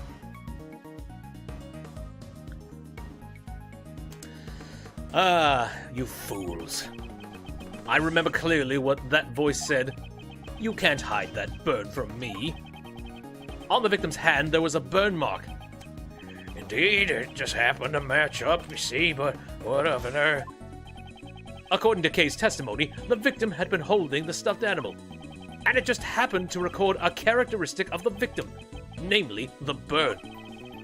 That's just a coincidence. I mean, it could happen, right? I do not think so. It is hard to believe that all this is simply a coincidence. The voices on the stuffed animal were most likely recorded during the incident. One of these voices must belong to the true culprit. From what we've heard, it must have been the one who was doing most of the talking. But what's the point? In the end, we still can't tell their gender or identity, you know? Indeed, because they had been using voice changes, it can't be helped. It seems the situation has become quite clear. The conversation Miss Hart overheard was between the culprit and Miss Crane. That's what I've been telling you from the start. And from this, we will understand a new fact. Please enlighten us then. I trust you have no objections, Mr. Chairman. Do what you want. No shits, no cares at this point. Fuck it. According to Miss Hart's testimony, just before the incident, 2 people came up from the auction hall using the lift. It must have been the conductor and one of the auction guests. They probably went there to settle the payment after winning a bid. And then it was there that the crime was carried out. Since the auction continued after the crime took place, we are led to a single truth. This is the new fact that we have arrived at. The culprit is the conductor. The culprit is Jill Crane. The victim was the conductor. No, the culprit is the conductor. Since the conductor was the only one who could keep the auction going, we can conclude that the deceased victim could not have been the conductor. Justine, please be quiet here, okay? If the conductor was not the victim, then they must have been the culprit!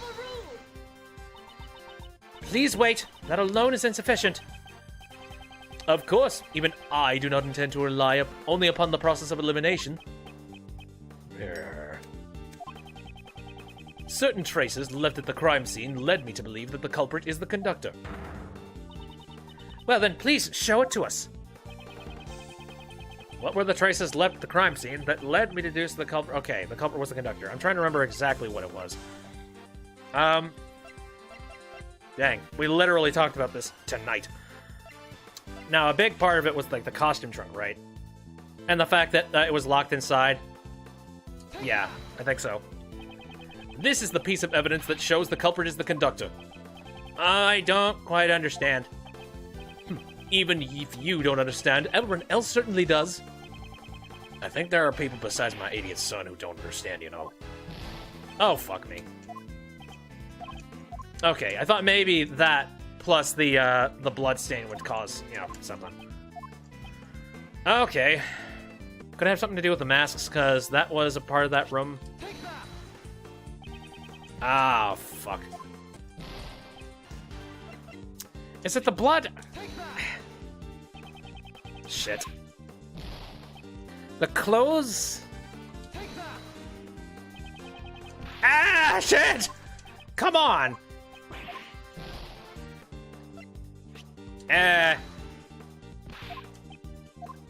I don't know. I'm just gonna start throwing things. Nah, probably not. I don't know, and I don't really care at this stage. Derp! Was it the key card record? No. That may have had something to do with the other key card. When was the last time I saved? I'm a little bit worried about that. Nah!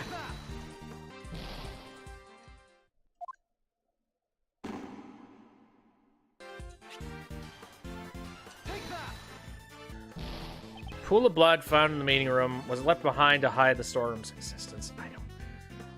I have no idea if this would be it. Oh, fuck. Right. This was the right one. Okay. In doing so, we were led to believe the meeting room had been the scene of the crime. It was a ruse by the true culprit to hide the blood that had fallen from the storeroom. So we wouldn't find out about the existence of the black market auction. The funny thing is, I'm having an inkling remembering of this conversation at one point when we were playing, and I'm kind of sad I couldn't pull it back up. Damn. Indeed. If the culprit had been unrelated to the auction, there would have been no need to do such a thing.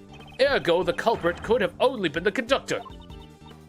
Well then, do you have an idea as to who the conductor might possibly be? The auction hall is at the PIC meeting room. And furthermore, there is a storeroom above it. The conductor must have been, at the very least, a member of the PIC. So, in other words, you suspect me, I take it. Isn't it natural to suspect you? The one with the most authority in the PIC? You are quite capable. I'll give you that much at least. But you know, like I said before, you're far too naive. You have nothing, you know. There's no evidence that proves I am the culprit, you see. If by some chance you do have evidence, then why don't you present it? Rick, do I have evidence that Blaze is the culprit?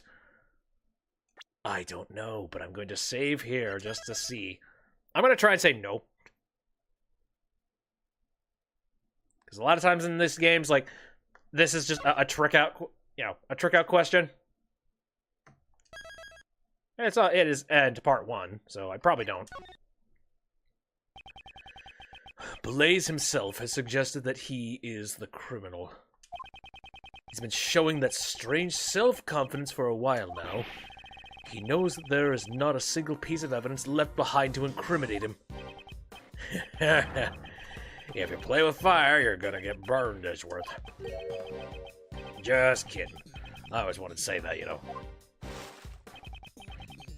Well then, Courtney. Hold it! I reckon I just remembered something too. Well, you also lost your memories? God damn it. No, that ain't it. Something just popped in my head right now. Very well, please tell us. Courtney, could you tell me what you are doing? Prosecutor Edgeworth will not give up until we have destroyed every last possibility. I'm destroying every possibility, so that he will never oppose us again. Yes, down, boy. Justine, I don't really know what's going on, but well said. Pops, I'm gonna help too. After all, he's the one who's wrong. Yeah, by all means, help out your fine little heart to your heart's content. Fine then. Let's hear what she has to say. Well then, Miss Hart, please proceed. Sure thing. Leave it to me. Please make sure you only tell the truth. Ain't that a matter of course? I'm a bona fide journalist of justice, you know. Somehow I feel uneasy. Y'all saying the culprit was the conductor, right? That means the victim was a customer.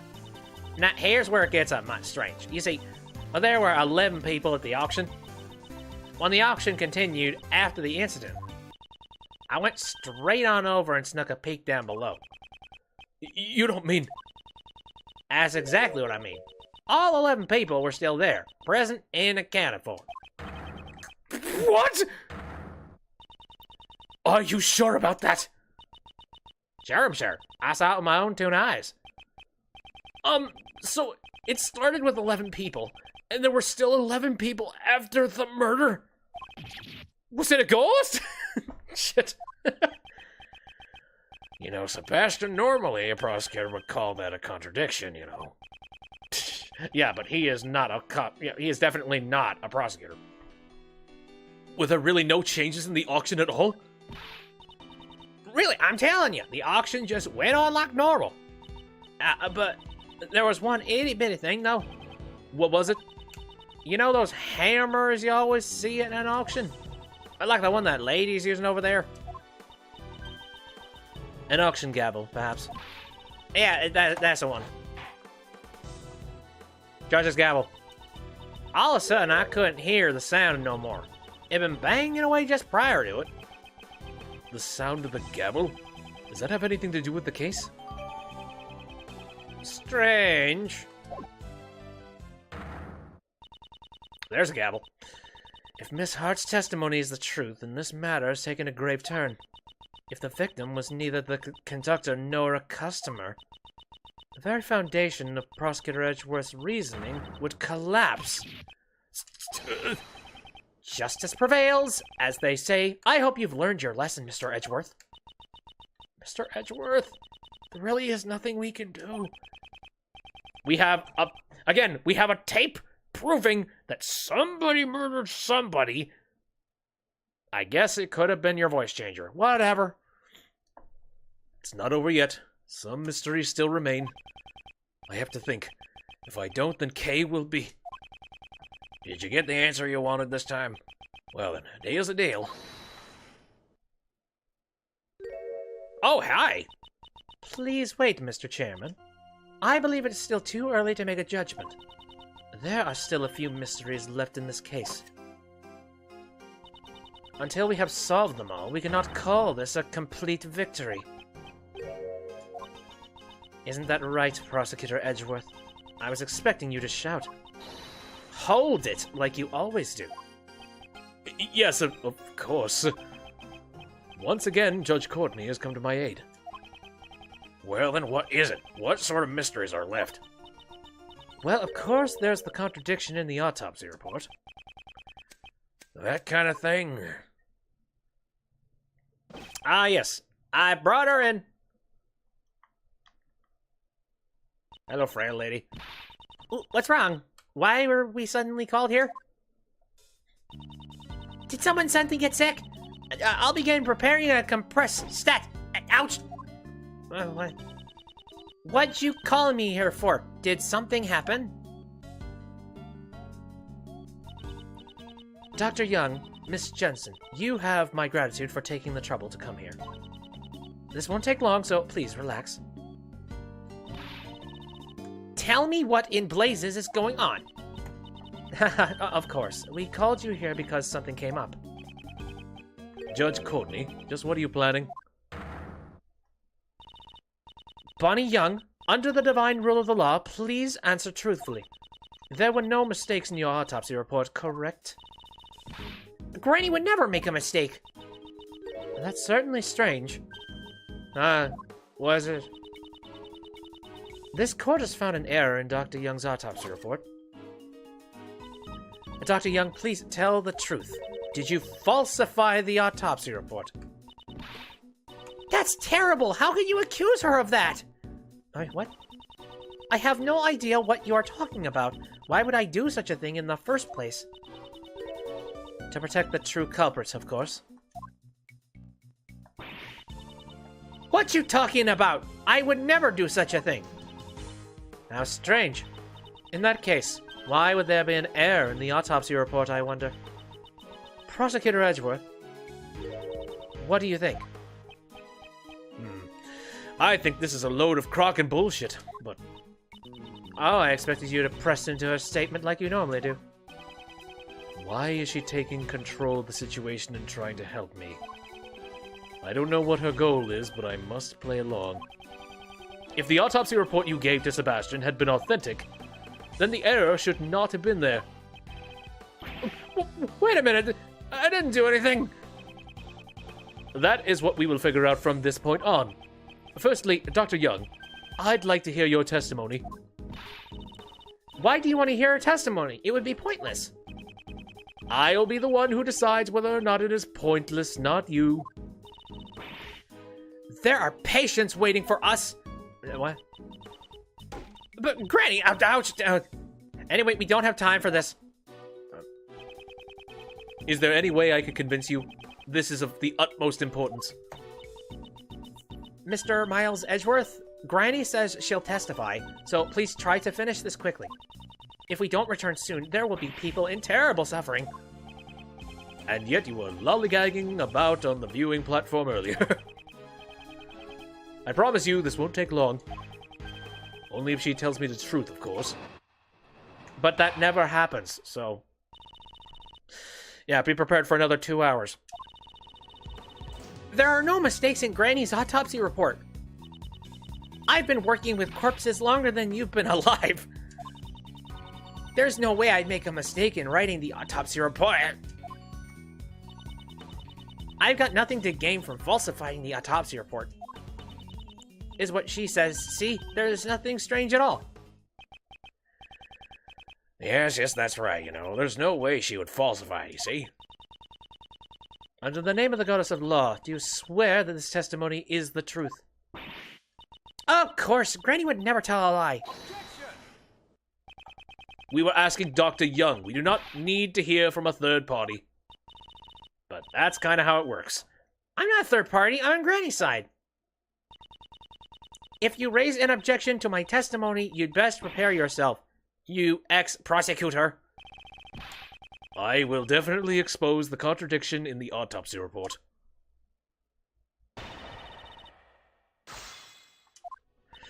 Okay, well, again, more and more I learn. The safety nets must be put down, because when I don't, horrible things happen. It's just hard to remember when you don't have, like, you know, when you don't have bits of statements that you need to be pressing. So you're saying there's no way Dr. Young could have made a mistake? Of course, doctors can't afford to make mistakes. This is a world where just one misdiagnosis can end a long career. I know that my granny, at least, would never... If I did something like that, you think they'd still let me run a hospital? I've been working with corpses longer than you, but I'm gonna... Sure. So in your long career, you've never once made a mistake? A doctor's only as good as the length of their track record. If we're just talking about a lengthy track record, that former chief prosecutor has one too. And yet, his actual abilities don't seem to measure up. I hope that you're not the same as well. Ouch, that's a low blow, you know. But you know, Edgeworth, I don't make mistakes either, you see. Because you see, before I can make a mistake, those around me will have already made it instead. You see, I don't have time for mistakes. It's quite amazing, you know. Must be karma. You can't compare a chief prosecutor with a doctor. You really can't. That's kind of true. I mean, they both have something to do with people's futures, that's for sure. There's no way I'd make a mistake in writing the autopsy report. Ouch!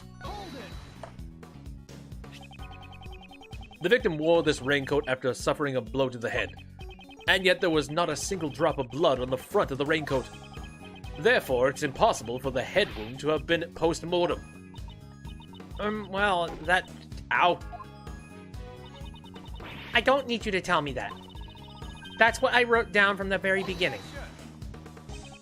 The autopsy report says the head wound was post-mortem.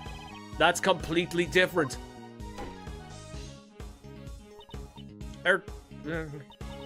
Yeah. I relayed to Karen what to put down in the autopsy report. After that, it was none of my beeswax. Relayed to Karen? Please elaborate on that. I relayed everything to Karen. After that, it was none of my beeswax. Oh, really? I would like to verify once again what you saw when you examined the body. Like we said, how... Oh, well, about that. She was done in by a thumb to her noggin. Dr. Young, do you know when that happened? Before she died, of course. The wounds on her chest were post-mortem. That's what I relayed to Karen, so that's what should have been written in the report. That's what you relayed to her? I'm finally beginning to see the truth. I got nothing to gain from falsifying an autopsy report. You may have nothing to gain, but how about your granddaughter? Me? There isn't anything I could gain.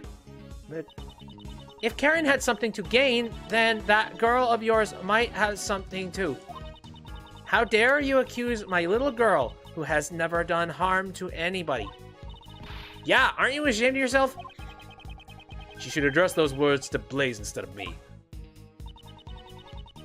I swear that the autopsy report wasn't falsified. Is what she says. See, there's nothing strange at all. Sure, press. Did you notice anything strange when you were performing the autopsy? I wonder. Huh. What is it, Granny? A strange man came by. Who are you calling strange? He wore some really strange clothes. He even had a frilly thing around his neck. Oh, Edgeworth's gonna have to choke a bitch. Even though he was about to get canned, he still tried to run amok during my autopsy. I'm talking about you, you frilly red brute. I see. So Mr. Edgeworth is a strange, frilly red brute. Okay, please don't only remember odd things about me. It doesn't look like Granny's lying. Miss Jensen is the one who is relaying Dr. Young's words. I'll have to confirm whether or not Miss Jensen is telling the truth. Yeah, this is interesting. So, I feel like it's gotta be something to do with this. I mean, you have to somehow confirm that, like, she's saying what's it. I don't know. Do I just present the autopsy report to this just blind? No. Okay, never mind. Oh wait, maybe I did. What the fuck? Cool. Oh god, I skipped through that. Yeah, I'll read it out for you. Ouch. Stop hitting her. This autopsy report wasn't written by me. What? What do you mean? Dang. Very, very violent with Grandma. I don't know. Owie. Of course, I guess she's violent right back. Granny, I can't say that. Ow. Miss Jensen, if you're trying to keep the truth in the dark, then... in place of the goddess of law, I shall hear your confession. Judge Courtney is talking with Dr. Young in private. What? Is that true? Understood. I shall convey your words to everyone else, Dr. Young. I properly relayed the autopsy report orally to that child. It seems my granddaughter must have mucked it up when she was writing it down. Wow! She mimicked her voice perfectly. There was no need for her to go that far, though. In other words, the contents of the autopsy report had been falsified. By your hands, Miss Jensen. Oh, With that, we've proven that the wound on her head came first, followed by the chest wound. Miss Jensen, why did you falsify the autopsy report? Hold on a second. She never said she falsified it, you know. She just made a teensy tiny mistake when she wrote it down. Post-mortem and antemortem sound kind of similar, you know. Oh, get your thesaurus out of here. They are complete opposites. That is the very definition of falsification. Miss Jensen, why would you lie? Kate, ouch. I wanted you to tell me to. Why would you do something like that? Granny, but I... Because you falsified the autopsy report, Kay fell under suspicion. Tell me why you did it. I can't say. I just can't say it. Not I don't want to say it, but I can't say. You're all a bunch of bullies, you know. Ganging up on this poor girl who loves her grandmother so.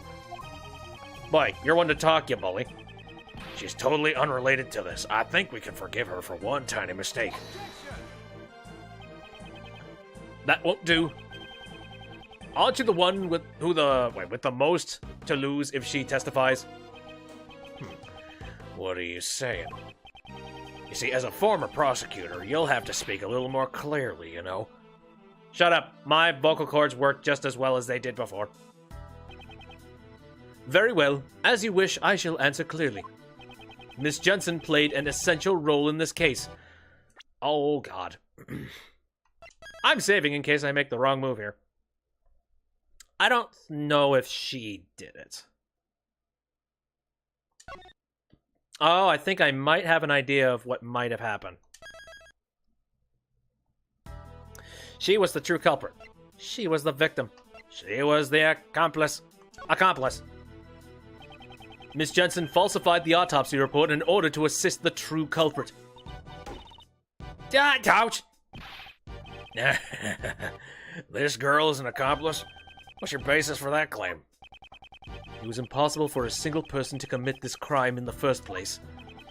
The crime could not have been committed without at least 2 people, namely because The victim couldn't have been moved. The number of people wouldn't match. The report couldn't have been... Well, the report could definitely have been fake, but I think it's the number of people wouldn't match. And I think she was there on that night.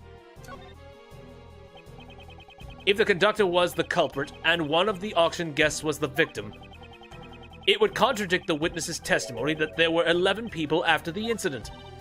But what now? You got a problem with my testimony? Not at all. Rather, it's because I believe your testimony. That's why an accomplice must exist. So you still won't admit that your reasoning is wrong? Up until now, we had not even considered the possibility of an accomplice. However, if there had been an accomplice, it changes the entire story completely. If the accomplice took the murdered auctioned guest place, holy shit, then the number of people remains 11. We don't really have any proof that there was an accomplice. Again, we're kind of speaking right out of our ass. Oh, I see now. So that's what you're thinking. But, wouldn't that have been quickly discovered? No, because masks. Miss Jensen and the victim had similar physiques. If she wore the victim's mask, she could have easily taken her place. Miss Jensen, did you switch places with the victim? I wouldn't... Who was the conductor? In other words, tell me who was the true culprit. I can't... I mean, that would also cause trouble for Granny at... Ouch. But Granny, I will accept whatever wrongs you may have done. Just tell me everything. Oh. No. It's not a freaking volleyball. What do you... As I thought, it appears you really were the accomplice. Miss Jensen? Why? Miss Jensen, would you please tell us? Yes. It's okay, Granny. I'm fine now. I switched places with the victim, Miss Crane. So you admit to being the conductor's accomplice? Pretty easily at that. Holy shit. We didn't have any proof. We just sort of pointed at you and you immediately caved. Yes, I helped out the conductor. I don't really know why, but for some reason, the conductor was expecting to be attacked by Miss Crane. The conductor expecting an attack from the victim? They were so sure it was going to happen that they came up with a plan to counter it. A way to beat the victim at her own game, and that's when I was called in. I was told to wait in the storeroom before the auction began. Whoa there, you ain't fooling my eyes. If you were waiting in the storeroom, I reckon I would have bumped into you. After all, I've been up in that storeroom the entire auction. I'm telling the truth. I wonder about that, Can we really believe a girl who would falsify a report? There should have been many places to hide in that storeroom. Then by all means tell me, where did our little nurse hide? Uh-oh. I don't know. The place in the storeroom where Miss Jensen hid was... Okay, well, time to think. I think maybe it was in the costume trunk. Maybe. She hid inside this costume trunk. A costume trunk, eh? Ah, now that you mention it, that box is already there before I snuck in. I figured I would hide in there myself, but it was wrapped up nice and tight with chains. And it was locked too, so I had to give it up. I suspect that when you sneaked into the room, Miss Jensen was already inside the trunk. Yes, it would have been bad if one of the guests from the auction had opened the lid. After instructing me to hide inside, the conductor wrapped a chain around the costume trunk. I think they went downstairs using the lift shortly thereafter. It was right before the auction. So then, when the auction began, only you and Miss Hart were in the storeroom. Yes, that should be right. The auction had been going on as usual, but when a certain participant made the winning bid, the conductor committed the crime. Miss Hart must have heard the altercation that occurred then. You betcha. I was trembling behind that there statue the whole time, though. Following the altercation, Jill Crane was murdered. After killing Jill Crane, the conductor carried her body to the costume trunk. And Miss Jensen, who had been hiding in the trunk, was made to take Miss Crane's place. The victim's body was placed inside the costume trunk. The conductor then took Miss Jensen, who had been made to look like Jill Crane, and returned to the auction hall as if nothing had happened. Was this roughly what happened in the storeroom during the incident? Yes, that's right. Pulling the old switcheroo with one of the auction guests. Ain't that impossible? That gal and the murder victim are two completely different people, you know? Don't you reckon one of the other participants would have noticed and caused a ruckus? No, not at all. The reason they didn't notice the switch was because she stole the victim's clothes. She used the victim's name. She acted like the victim. I mean, all of these kind of.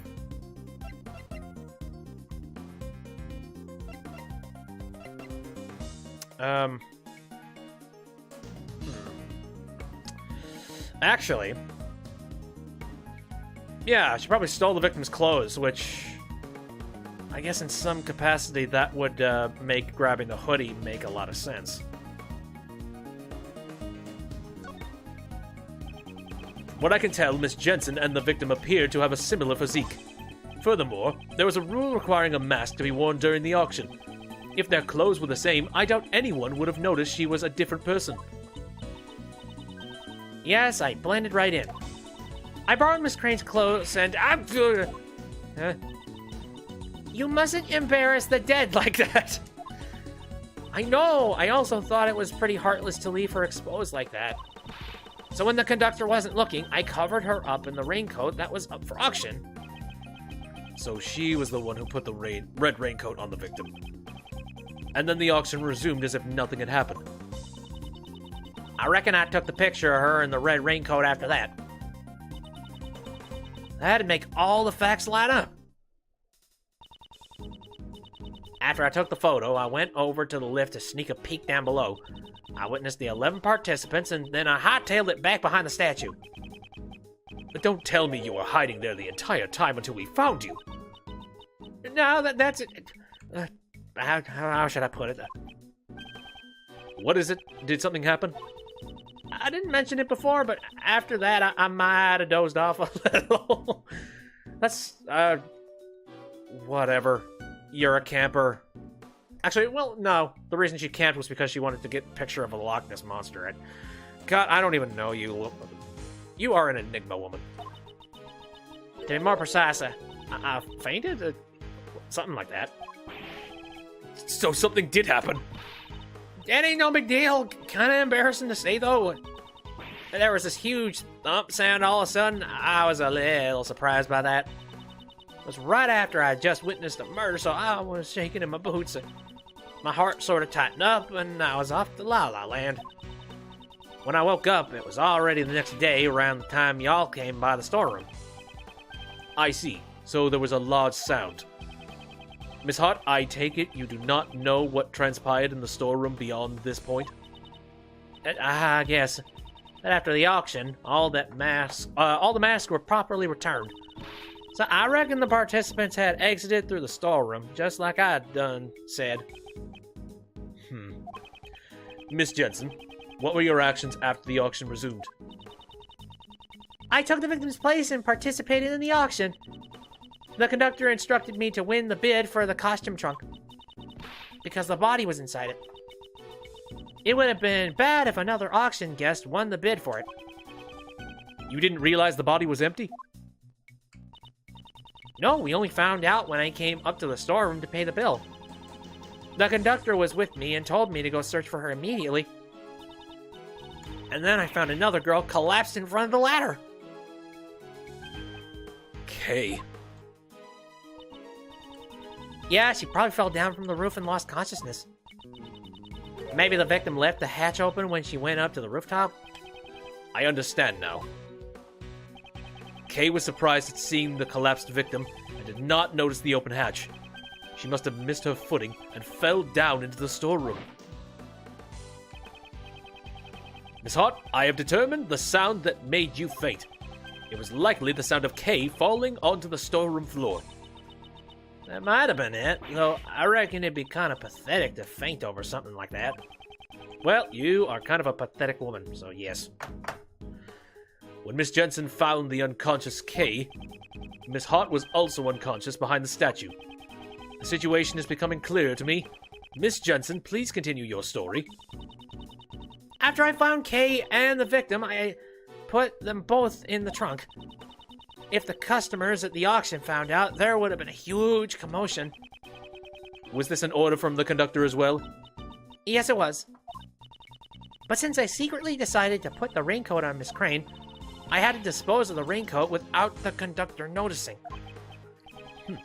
So the conductor didn't anticipate the raincoat becoming another piece of evidence.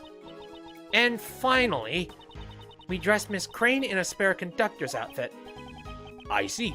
In doing so, you made the victim appear as if she was the conductor. In the end, the auction ended without anyone noticing anything. Miss Jensen, your crimes have become clear. If you know anything else, please hold nothing back. I want to help you more, but that's all I know. If I had to say, there's just one thing that bothers me. When I took Miss Crane's place, I borrowed her clothes. But there was no way for me to borrow her hair. Ow! Hey. What kind of coroner's assistant goes around stealing a corpse's hair? I would think that robbing the deceased of their clothes would be questionable enough. Both the color and the length of hair is different, so I was worried about how to disguise it. However, the conductor even had a wig prepared for me. In fact, he had two of them. Inside the costume trunk, there was both a straight wig and a wavy wig. 2 wigs? Why were there 2? Who knows? Maybe it was a precaution in case the victim had changed her hairstyle. I ended up using the straight wig to match Miss Crane's hair. So that means the wavy wig was left unused. Where the hell are the wigs now? Is that really all you know? Yes. Yep, that's really all I know. So that means you don't know who the conductor is.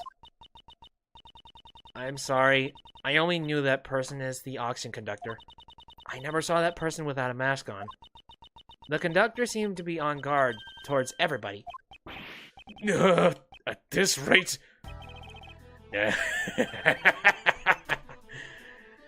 Edgeworth, is that all you got? Even if that little nurse is an accomplice, it changes absolutely nothing, you know? In the end, the true culprit is still Kay Faraday. All you did was add another criminal, you know? The rules of law cannot be overturned. At least not for your sake.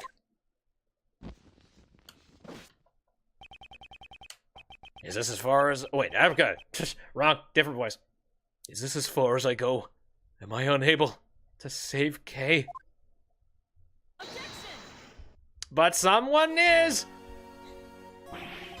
Francisca! Why are you here? Didn't I tell you, Miles Edgeworth? Wherever there's a case, I will follow. Prosecutor Von Karma, your hard work is most appreciated. However, don't get the wrong idea.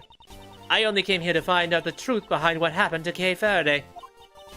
I don't plan on forgiving you for abandoning the prosecutor's path. I understand. You should thank your former subordinate. He gave me some valuable information which may save Kay Faraday. Thank you, Gumshoe. Detective Gumshoe did... Listen well, Miles Edgeworth. This will be the final piece of evidence. Jill Crane suffered the wound on her head first.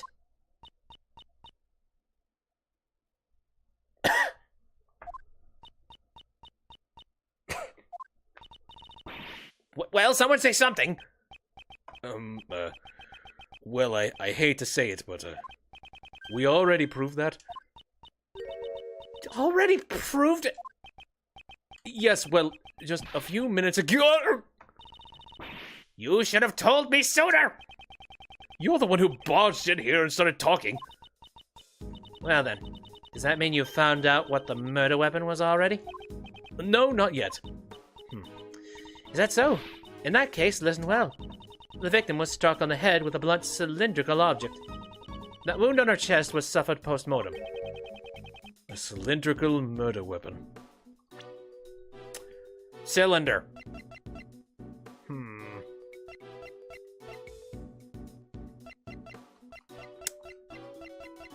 Don't really have anything in my inventory right now that would count as a cylinder. Unless the candelabra was used as a blunt object sideways. Confused. Doggone. You know, this report of yours, I trust it's accurate, of course. These are the results of 2 independent autopsies carried out by 2 respected doctors. That's reassuring, but it's too bad. You have no right to investigate this case. Interpol is after the black market auctions, and I'm the prosecutor in charge of the investigation. The victim participated in the auction. Therefore, it is only natural for me to investigate. Oh god, I think I skipped a thing. I see. Clever girl, little Von Karma. Then it has been settled. The victim died from blunt force trauma to the head. Bled out from the brain. Unfortunately, the murder weapon has yet to be found. Just knowing the shape of the murder weapon gives me an idea as to what it might be. Hey, in my investigation, we don't find any other murder weapons, you know? If you consider the conductor's possessions and the crime scene, the answer should be clear. The blunt cylindrical object used in the auction hall was... Wait. We've gone so far. And in the end, I want it to matter.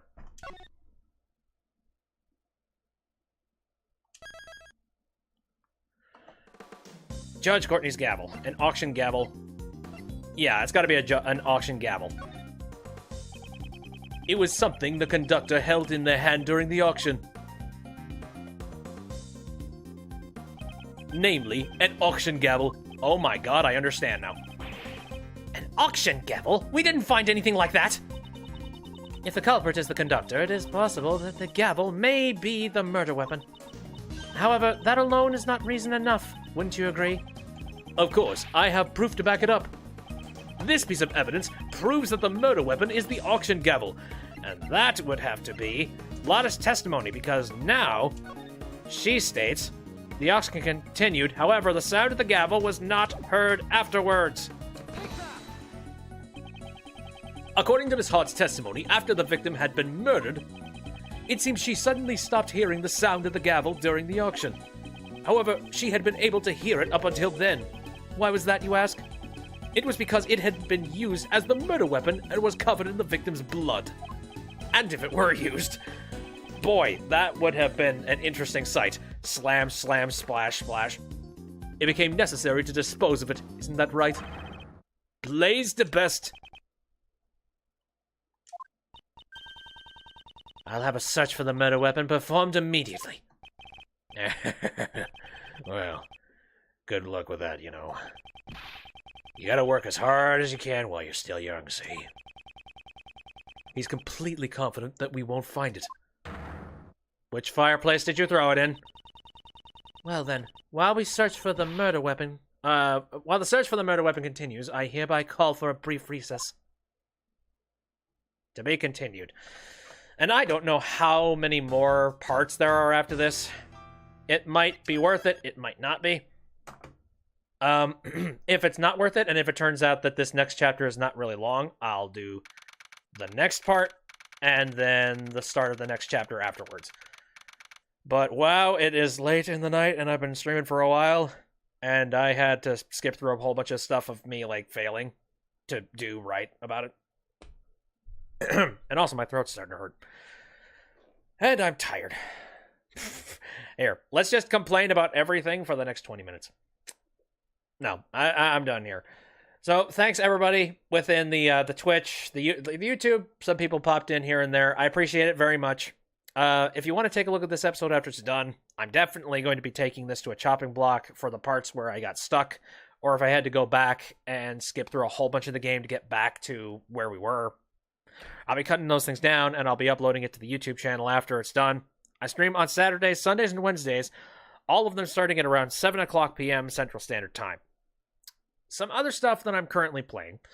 Again, this Ace Attorney retrospective. I've been thinking about doing another Hat in Time mod special, but I won't be doing that, like, anytime soon, like right now. Maybe next Wednesday, I don't know. One thing I'm thinking about doing, I feel a little bit guilty that I'm jumping back into the well on this one, but I'm thinking about going and doing another episode of PC Building Simulator.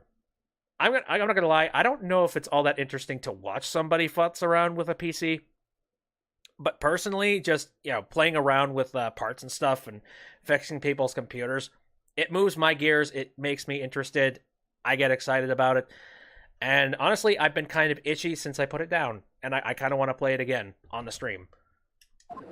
Oh. Yeah, ignore this next part. Order in the court. Yeah, whatever. Yeah, we're going to get back to this next week. Again, thanks for coming out. See you next time.